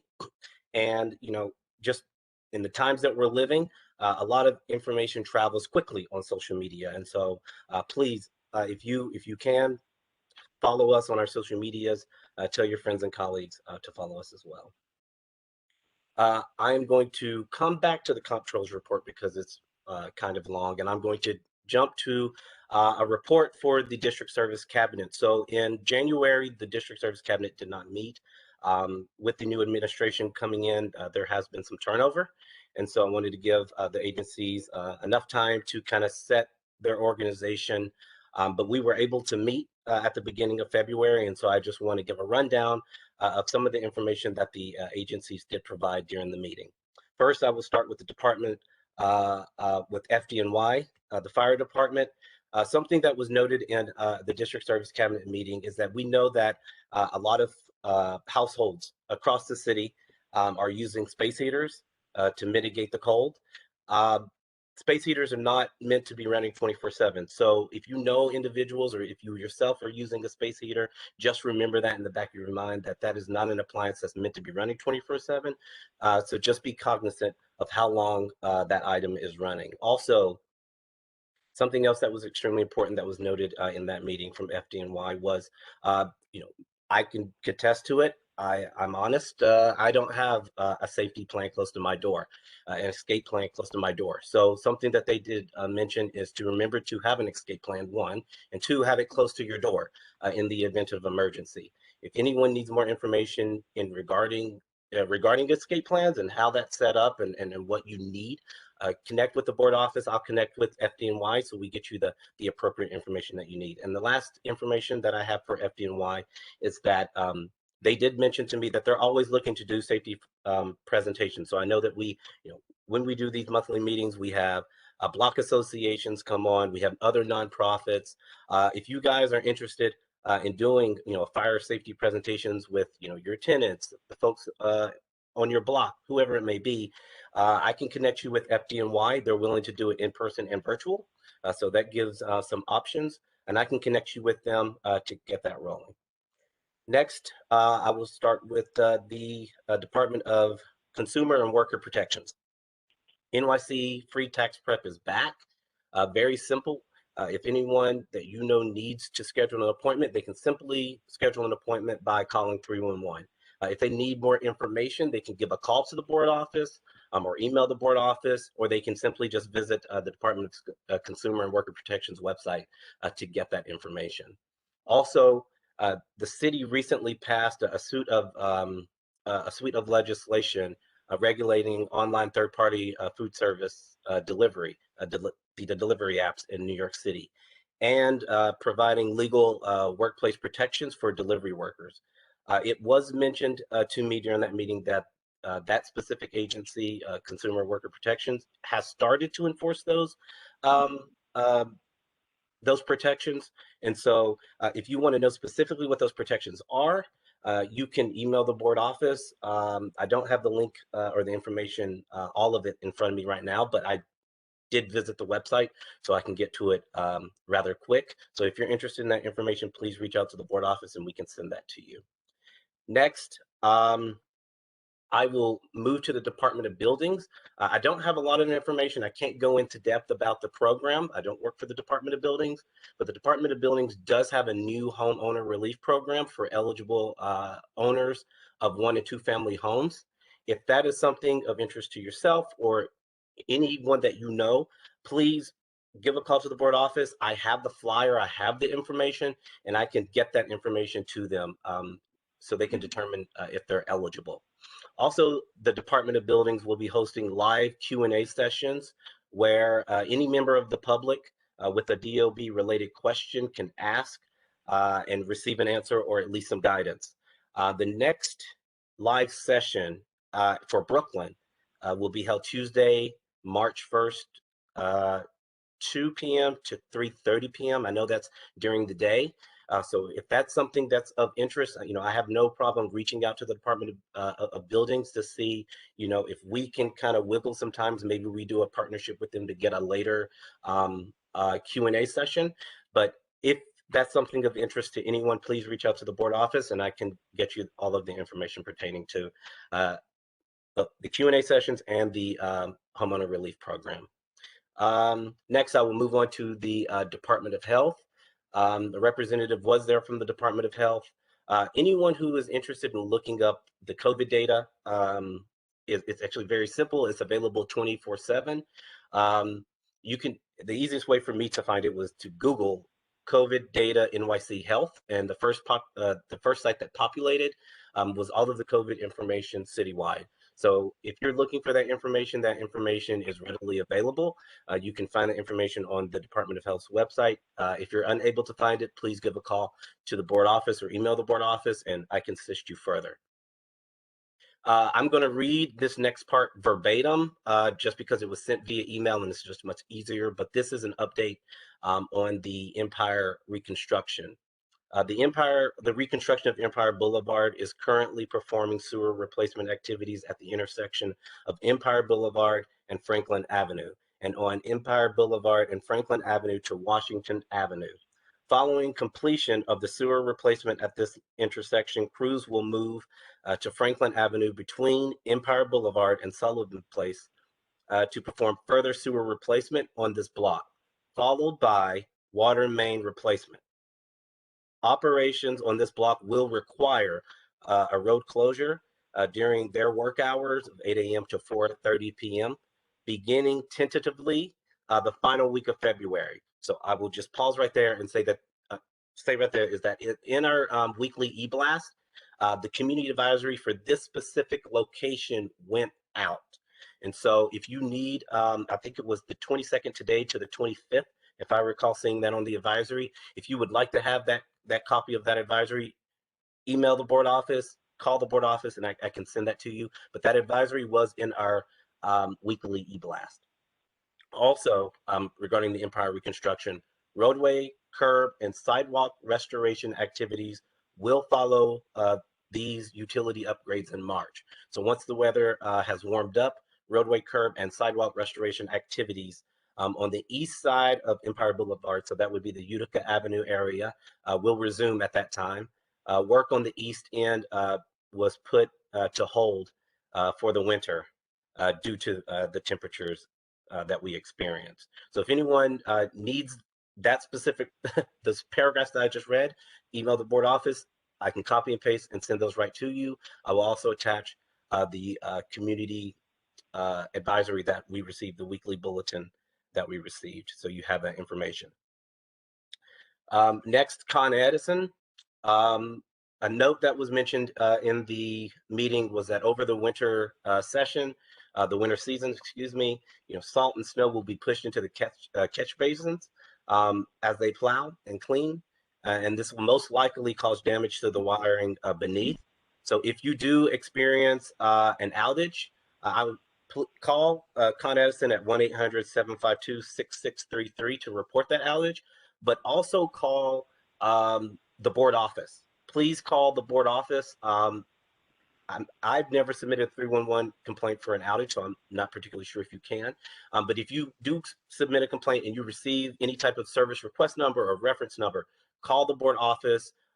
We will take that information. I don't know if he's still on, but David Louie from the mayor's office has been extremely attentive with my concerns. And so if something like that is extremely important and needs to be addressed quick, so if that happens, please reach out to the board office so I can connect with Con Edison, connect with the mayor's office so we can have that issue addressed. Next, National Grid. Wanted to encourage everyone to apply for the Home Energy Assistance Program, HEAP, that helps low-income families pay for heating in their homes. Please continue to apply. If you need more information regarding the HEAP program, please reach out to the board office and we can direct you accordingly. Also, if you happen to be in arrears or you know someone who is in arrears, they should apply for RAS, regular arrears supplement. They should apply. Now, this benefit will be available to help for gas and electric electric utility arrears, and will be available through September 30th of 2020 or until the fund is exhausted, whichever occurs first. So please, if you know anyone who may be in arrears or they need more information regarding RAS, reach out to the board office. We will get them that information, but please please at least let them know that they need to apply and reach out to the board office. Next is from OEM, Emergency Management. The 2022 to 2023 John D. Solomon Fellowship application is live. It opened January 24th. It is due March 21st at midnight. To highlight, this program provides 10 graduate students in the New York City area with an opportunity to complete a 9-month paid fellowship in a New York City agency or government nonprofit organization.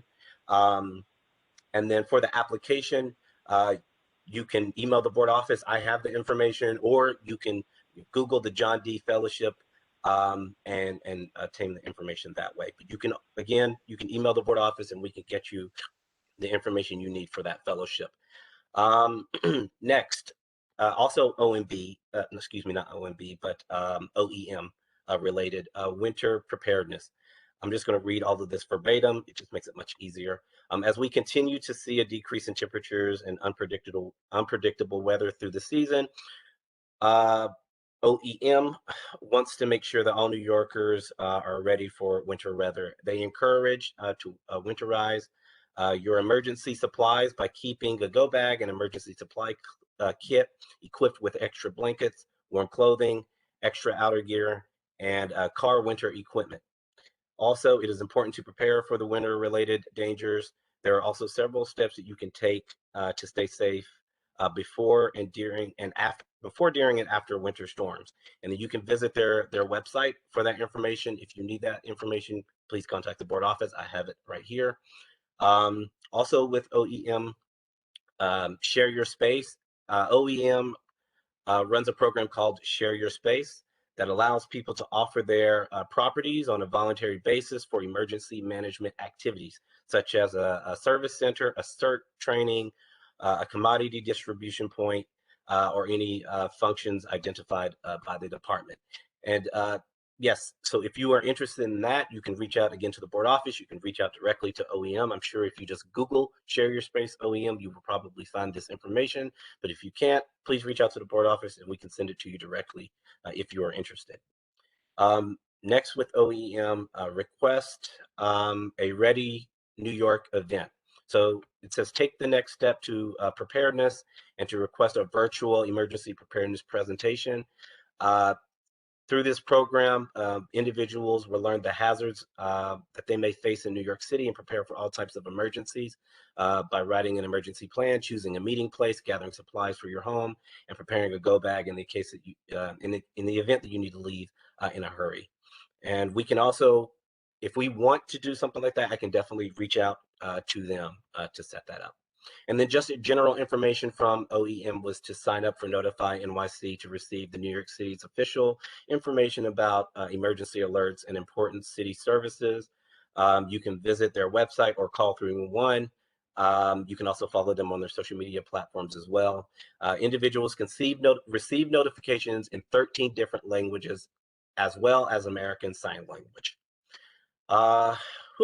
Okay, that is the finish of just the district service report. Now I just wanted to jump in before I move on to the comptroller's report audit.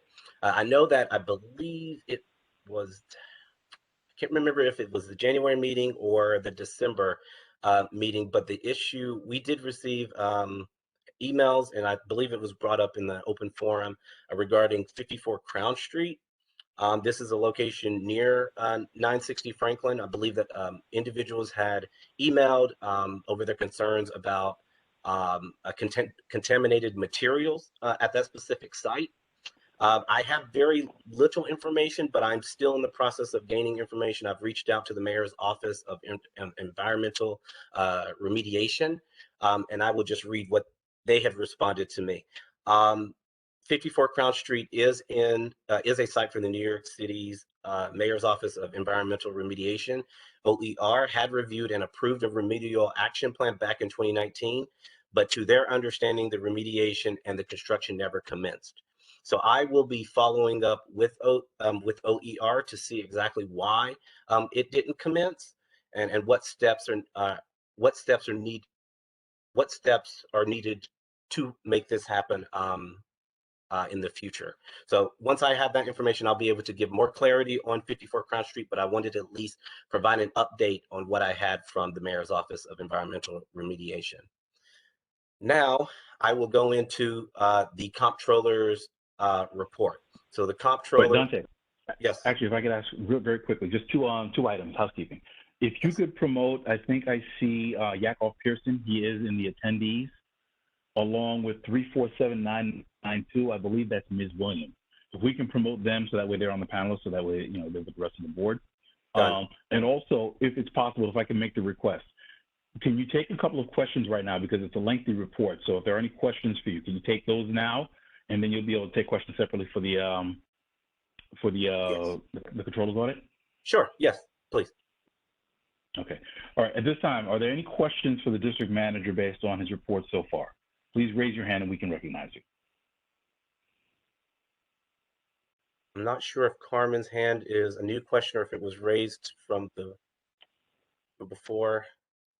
I'm sorry, that's from before. Let me take it down. You're good. And then, thank you, Carmen. What is that? 347, is that 89? That was a previous hand as well. Okay. That was a previous hand as well. All right. Okay, calling one final time. Are there any questions for the DM with respect to any of the previous items on his report? Okay, Carmen, Yep. okay, I can turn his hand back up. Okay, yes. Go ahead, Carmen, you have the floor. No, I thought I just lowered. Didn't I just lower it? Did I raise it again? You raised it again. You just raised it again. Oh. Just don't pay me no money. All right. Dante, thank you very much for that. Please continue with your report. Okay. Sorry about that. All right. So I'm not going to read through the comptroller's report, but I did want to highlight that the comptroller's report is available on the comptroller's website, even though it was under a different administration. If you go on to Brad Lander's website, New York City Comptroller, you can find it. I believe that all of the community boards across the city were audited, but you can look specifically for the Brooklyn community boards. You also can go onto our own website. If you go into the news section, the comptroller's report is also there. It is available to the public. So please go through, read the report. After reviewing the report in its entirety, I think that we got through the audit relatively unscathed. I know that Pat Moses is not here tonight, but I think that she said it best, is that audits are not bad. They give us an opportunity to improve. And so that's exactly what we're trying to do with the audit. So with that in mind, I'm going to just go over some of the items, some of the hits that we took in the audit, and tell you exactly what measures were. I'm so sorry.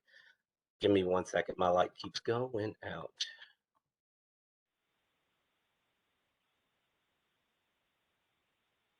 All right.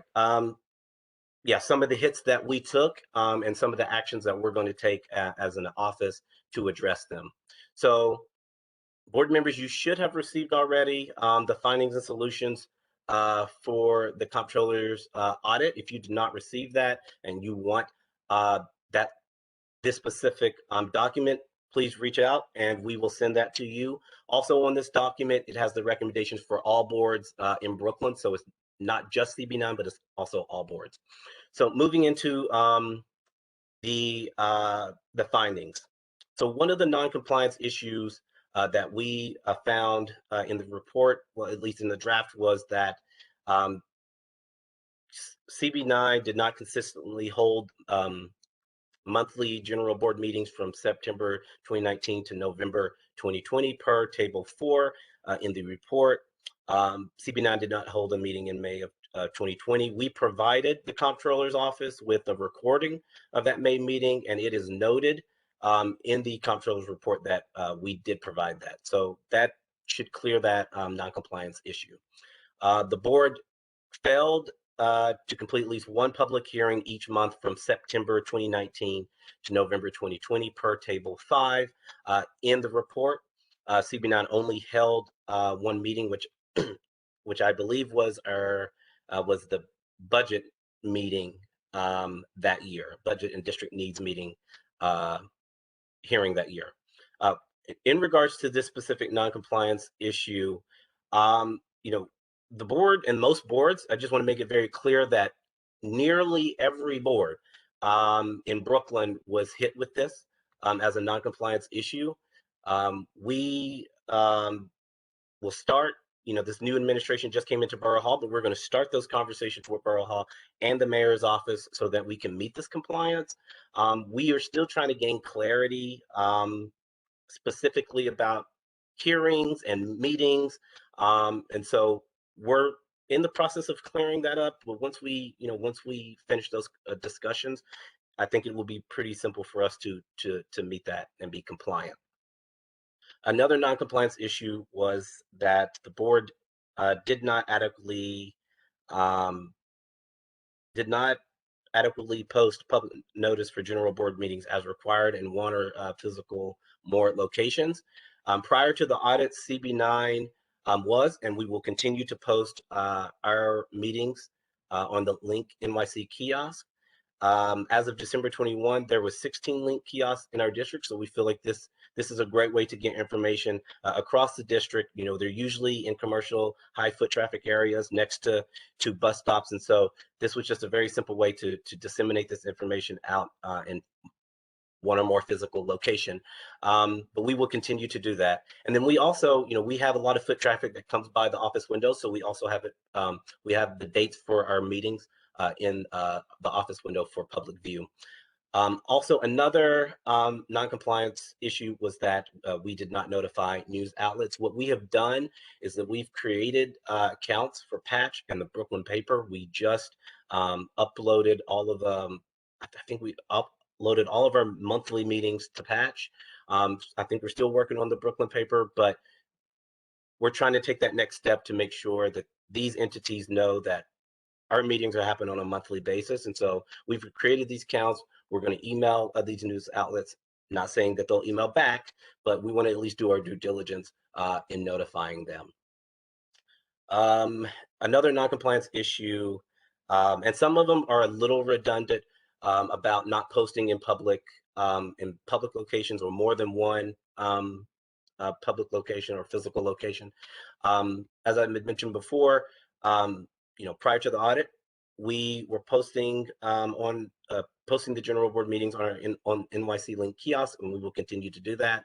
And we will, I'm sure you are all aware, we post all of the meetings on our social media. So again, if you have social media, you know anyone who has social media, tell them to follow us. They'll get the meeting notice, they'll get their credentials, it will all be there for easy access. Another non-compliance issue was that, let's see, this one is, CB9 did not provide adequate public notice for the public hearing that was conducted in 2019.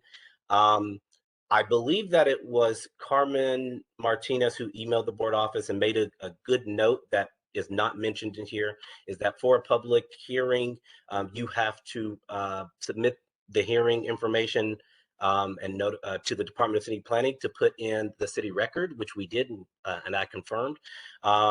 Unfortunately, it's not noted in the comptroller's report, but that is one step that we have to do that's required, is putting it in the city record so the public can be noticed.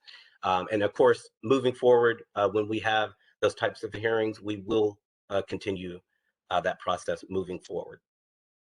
And then again, if we have hearings, we will post hearings on the link kiosk, of course, on our CB9 website, on our media platforms, and then have the information posted in the windows of the board office. Another non-compliance issue that we ran into was that the board did not make meetings or hearings available for cable casting on cable television. If I could be candid, I know that there are some boards that have taken the steps to do this. I know that most boards have not. Alexa, light on. I know that most boards have not. And so we are kind of in this back and forth about if we're required to do this. We are inquiring, the boards are inquiring with the law department to gain a little clarity. But I do know that other boards, their district managers did receive guidance from the law department stating that we didn't have to adhere to this specific statute. So that's still, you know, there's still some gray there, and you know, we're trying to clear that up. I just want to make it known that even before this, and I think even prior to my arrival as DM, the board posted public meetings on Facebook and YouTube, and so you know, if individuals can go on there, it's live streamed, it's there available for the public.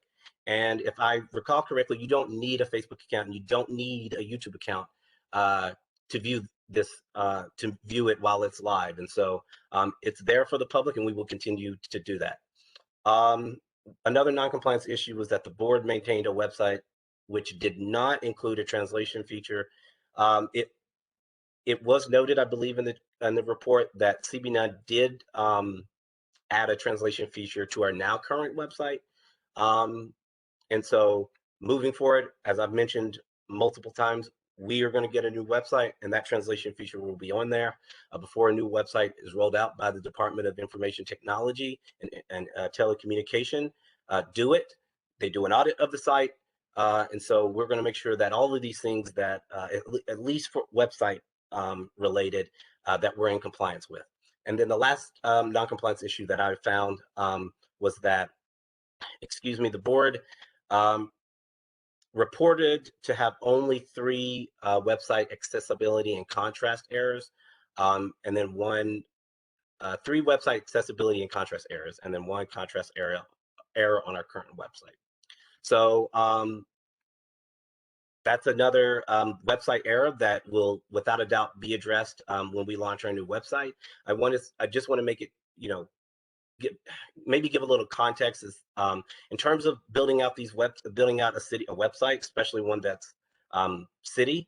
There are a lot of rules and regulations about the type of information that can go on the website, the type of fonts that can be used on a website, the specific colors that can be used on a website. So we're going to do our due diligence, get into the weeds with our liaison over at DoIT to make sure that our website is fully compliant with the city charter and open meetings law and any other statutes required for us at the board.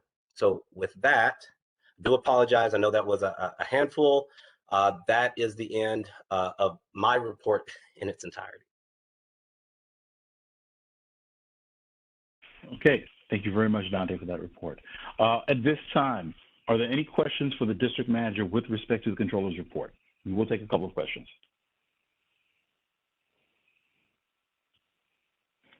Okay, hold on one second. I do see Board Member Chung. Hold on one second. I'm just going to take a list and we'll go through the list. Hold on. Are there any other members of the board who have questions?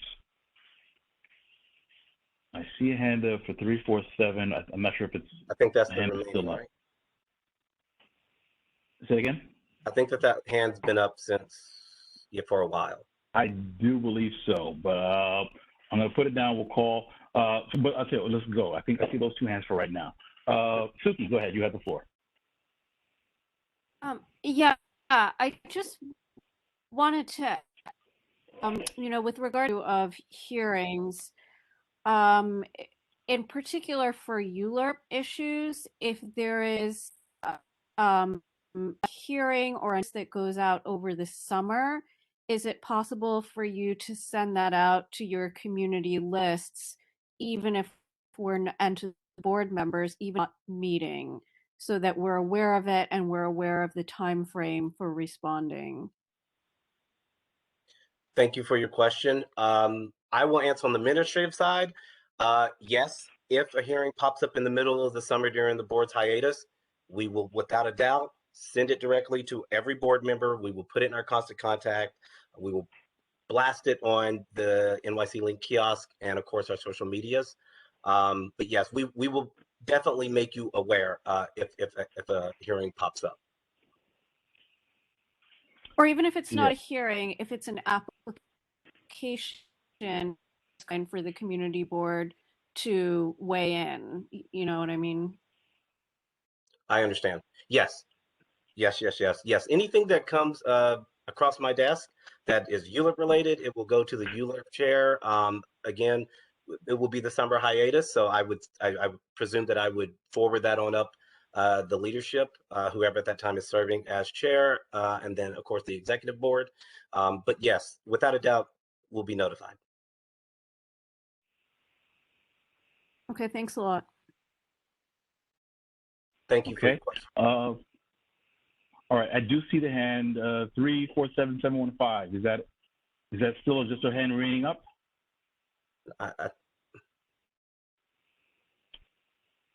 This is Amy. That's my phone number. I told you before. I'm sorry I didn't take it down. There's no comment. There's nothing.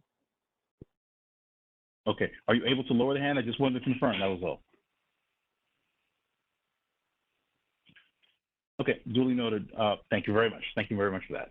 Okay. Okay, so with that, that concludes the district manager's report. Thank you very much for the report. We are now going to move on in the agenda. I believe we have on the agenda a treasurer's report. Dexter, are you on? Are you prepared with a report for this evening?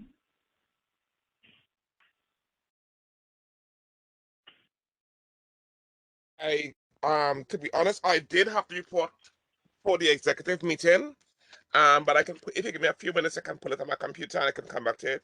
But I didn't know you wanted it tonight. I thought it was for the executive meeting. But I do have it, but if you give me a few minutes, I can pull it on my computer. Absolutely. I'll tell you what, just take a few minutes. Let me go and I'll do the chairperson's report, and then we'll come right back to you and you'll be able to conclude with your treasurer's report.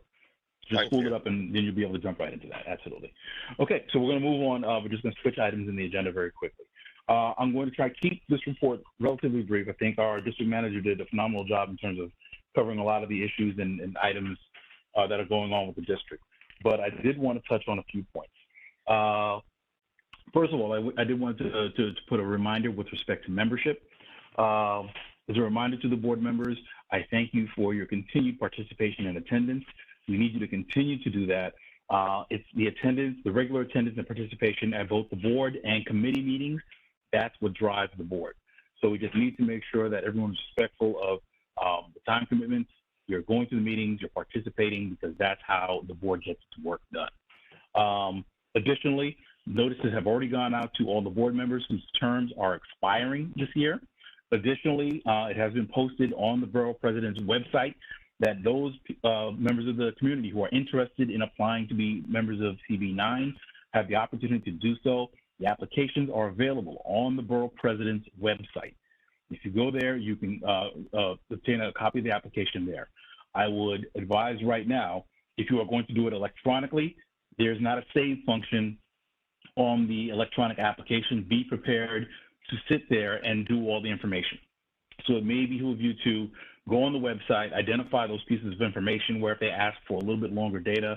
So if there's any, if they're asking for information about accomplishments or your interest in the district, you may want to take a few minutes just to kind of get that information, so that way when you do the data entry, you can do it in one shot. Again, there is no opportunity to save. The applications are due, so the applications are up, they're posted. They are due by, I believe, 5 p.m. on March 4th. So that deadline is coming up very shortly. So make sure that if you are interested, you please go and submit your application. If you are interested in being a council member appointee, please make sure, one, you submit your application with the Borough President first, but then two, make sure you contact your local council member to discuss whether they'd be willing to make the recommendation for you to be their appointee from their district. Okay, so we have 3 council members that represent portions of CB9. Contact your council member, and they'll be able to guide you with respect to if they're able to make the recommendation, or if you're just going to go through the regular Borough President process. So there are 25 slots that are going to be either reappointed or filled with new members. If you have any questions, please feel free to contact myself or the board or the district office, and we'll try and assist you. Along those lines as well, and I do want to thank the district manager and our district office team. Last week on the 17th, I believe it was, we were able to have a Learn About Your Community Board webinar in which we had feedback from board members that said that they wanted to have additional information about what the functions of boards are, what do we do, how are we constructed, what some of the obligations are in terms of when we meet, and a number of other things with respect to boards. So we did have that webinar. It was well attended last week. And I think the district office actually has a presentation they might be able to share. So if there's anyone who would like that information who was not able to attend, I believe it was recorded as well, or if you would like the information, they'll be able to provide that to you. Hopefully they give you a little bit of background with respect to community boards. But I definitely welcome, if you are interested, if you participated, or if you're interested in serving this district, this is a wonderful opportunity to do this. Second item I have on my agenda is with respect to a large district event that we are in the preliminary stages of discussing. I'm very happy to say that CB9 has come a very long way with respect to the work that the board is doing. We've had some very successful events that have already been done. Our Health and Social Services Committee is one of those that jumps out to mind in terms of some of the programming that they've done. Our Education and Library Committee has also done some phenomenal programming as well. We've had our Youth Services Committee. I'm looking at our Parks, Recreation, and Culture Committee as well, who have some phenomenal ideas in terms of what they're trying to accomplish. And what we wanted to do is say, why don't we put this on the big stage? So we're trying to do a large district event.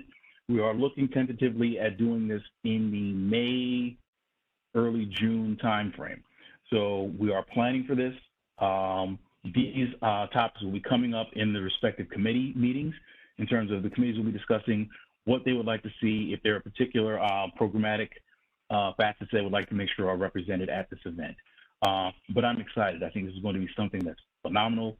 It's going to have a little bit for a lot of people, for almost everyone. And I think it's really representative of the work that, we do here in the district.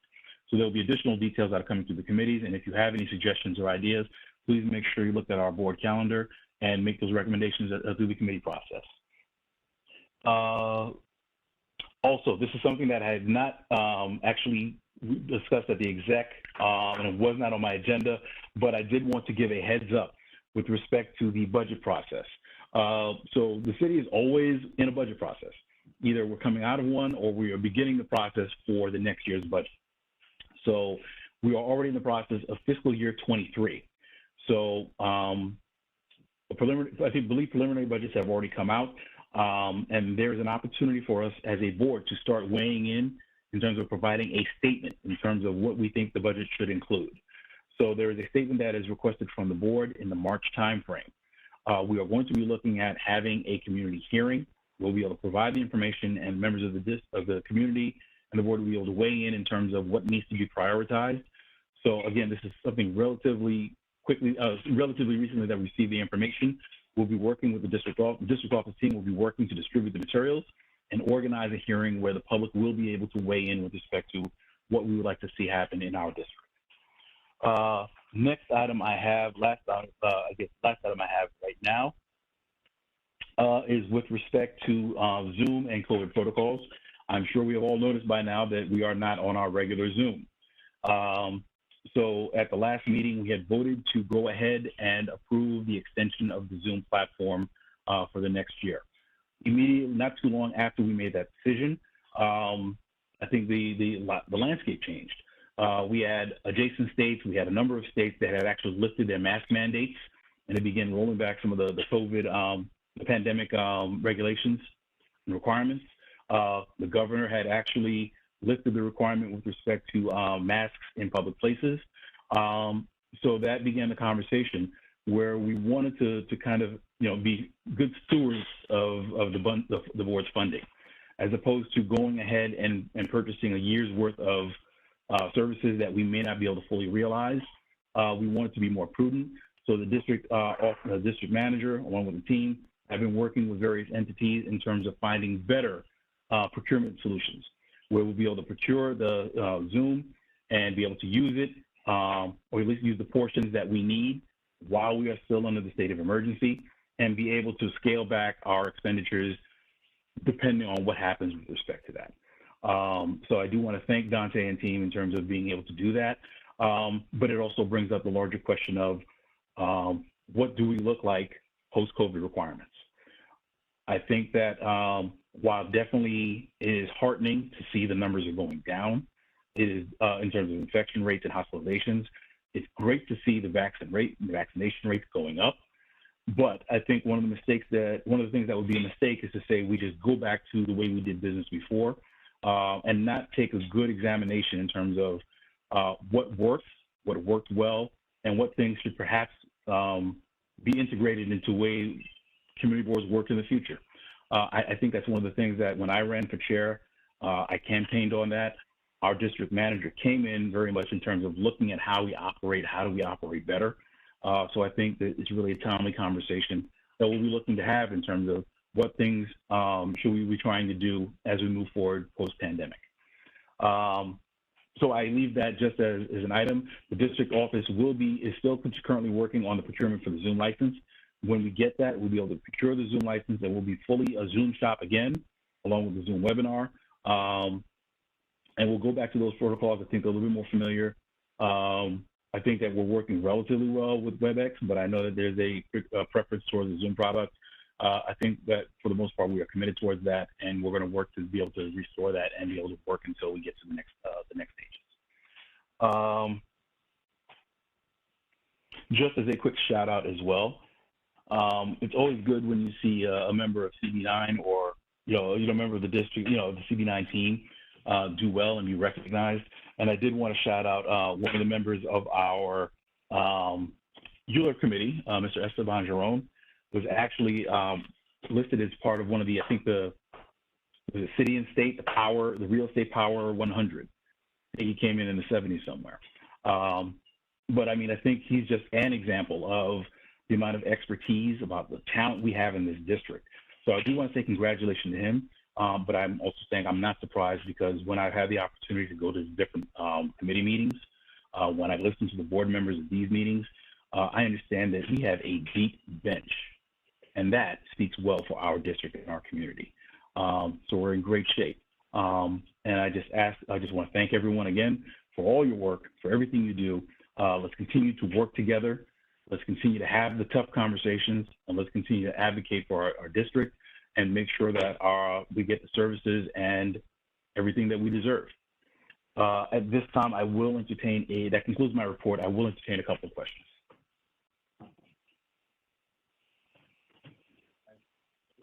Okay, I see no questions. Dante, do you see any hands raised? I do not. Okay, all right. All right, thank you very much then. Okay, all right then. Thank you very much to everyone. Treasurer Roberts, are you still there? Are you prepared with your report? Yes, I am, sir. Hi, good night to Okay, everyone. sir. Are you hearing me clearly? Yes. I'm under Yes, the we are. weather, so forgive me. Okay, so budget report. As of January, the executive committee met the committee meeting. The district manager came before the executive committee to request the authorization for a renewed board Zoom license, as it is considered a large expenditure. And the district manager reported that the expenditure would cost approximately $2,500 to renew the new Zoom license. A new quote was sent to the board for the Zoom, which was $3,700. The difference is due to the board purchasing the Zoom webinar at a prorated rate to accommodate a larger meeting, like the 960 Franklin hearing. In the email sent out to the membership on February the 8th, the chair of the board highlighted why it did not make financial sense to purchase a long-term license due to the state of emergency, and the chair just explained that a few minutes ago.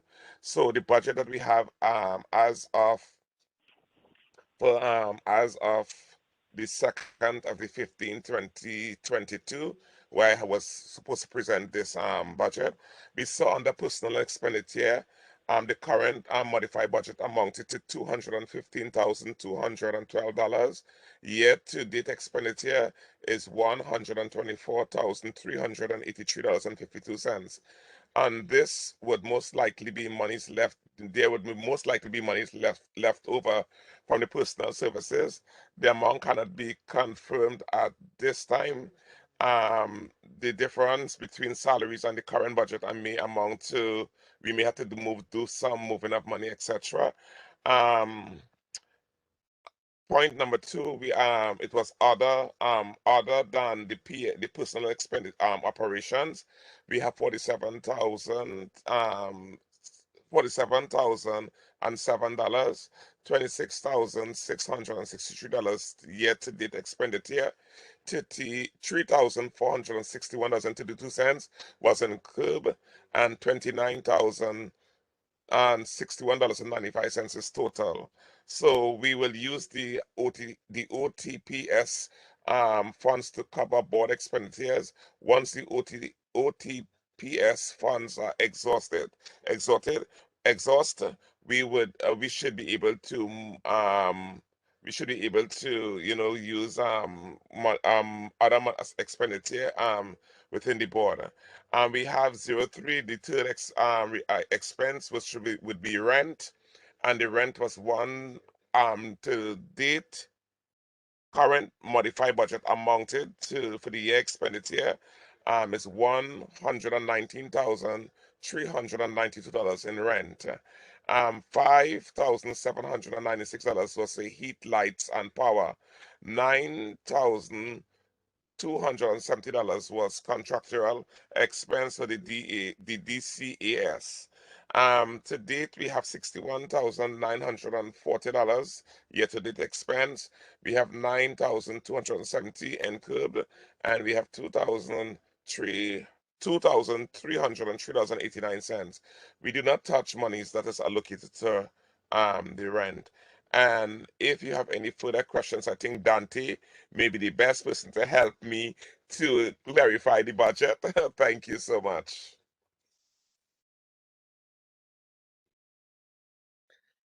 Thank you for that, Dexter. I think that you did a fine job. I just wanted to gain some clarity, excuse me, on how our board office budget is broken down. So we essentially have three different pots. So one is 001, as the treasurer had mentioned before, that's personnel services. So salaries are paid out of personnel services. We have 002, which is other than personnel services, OTPS, and that's basically our operating budget. And then 003 is rent and utilities. And as the treasurer just mentioned, we don't move any money from rent or utilities at all. So as he had mentioned before, with the projection, looking at the board office salaries, there will probably be a difference in salaries, and then the amount that was the difference between salaries and the current modified budget. So there may be a little bit of monies left toward the end of the year that we can move from personnel services to operations. I know that the chair had just mentioned that the board may be entertaining doing a large scale event at the end of the year that encompasses, all of the committees, maybe city agencies, so on and so forth. So, depending on, how everything is planned, we'll be able to work with each committee and of course with the board to fulfill whatever the endeavors are that you guys are looking to do this year. So, yeah. Okay, thank you very much. We can entertain just a couple of quick questions for the treasurer or the DM with respect to the treasurer's report.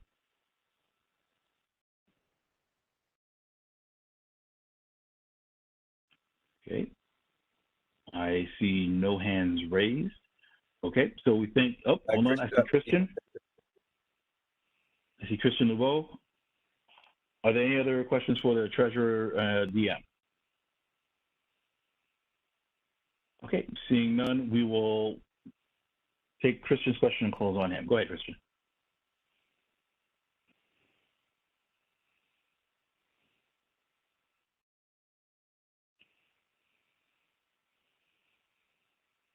Christian, you're mute. Can you? Well, it looks like you're unmuted. You should be able to speak, but we can't hear you. Yeah, I saw you mute and unmute, and we still can't hear you. I saw what you did there. Yeah.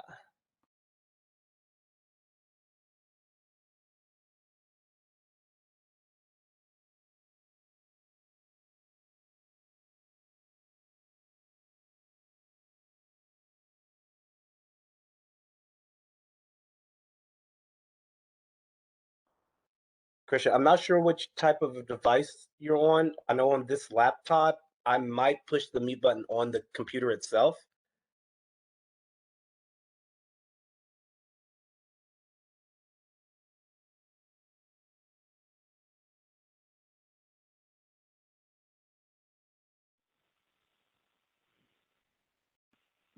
Yeah, I'm not sure. We can't hear you, Christian. Yeah, I'm sorry. It looks like we might be having some difficulties. But I would offer this: if you do have any questions, you can. Oh, there you go. All right. Good.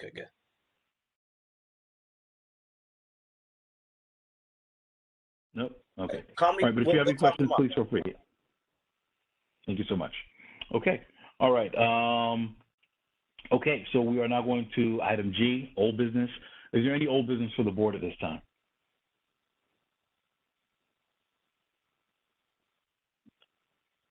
Okay, I'm looking for hands. I do not see any hands.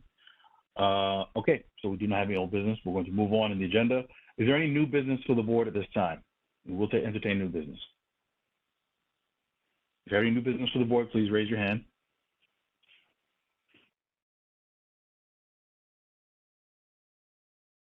Okay, seeing no hands raised, I see no new business for the board.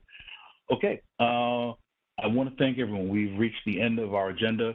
I want to thank all those members again for your commitment, for taking the time and honoring your commitment to this board and our district. For all those members of the community who've also joined us this evening, I thank you. I thank you for your feedback. I thank you for the work you do with attending the meetings and going to the committee meetings and working there as well. And again, I put out that we're very fortunate to have a phenomenal district office team. So if there are any questions or issues, please please feel free and spread the word to share that information with the district office. And either they can handle it themselves, or they relate to the appropriate committees, or they relate to the executive committee. But we are here. We are here to serve. We are here to get the feedback. We are here to try and make positive changes that benefit our district and our community. Again, I just want to remind everyone, March 4th is the deadline. If you wish to either be reappointed or if you wish to join, make sure you have submitted your application by March 4th. One quick point, I think there were some questions with respect to items that were actually able to be used for identification, because they are requesting identification.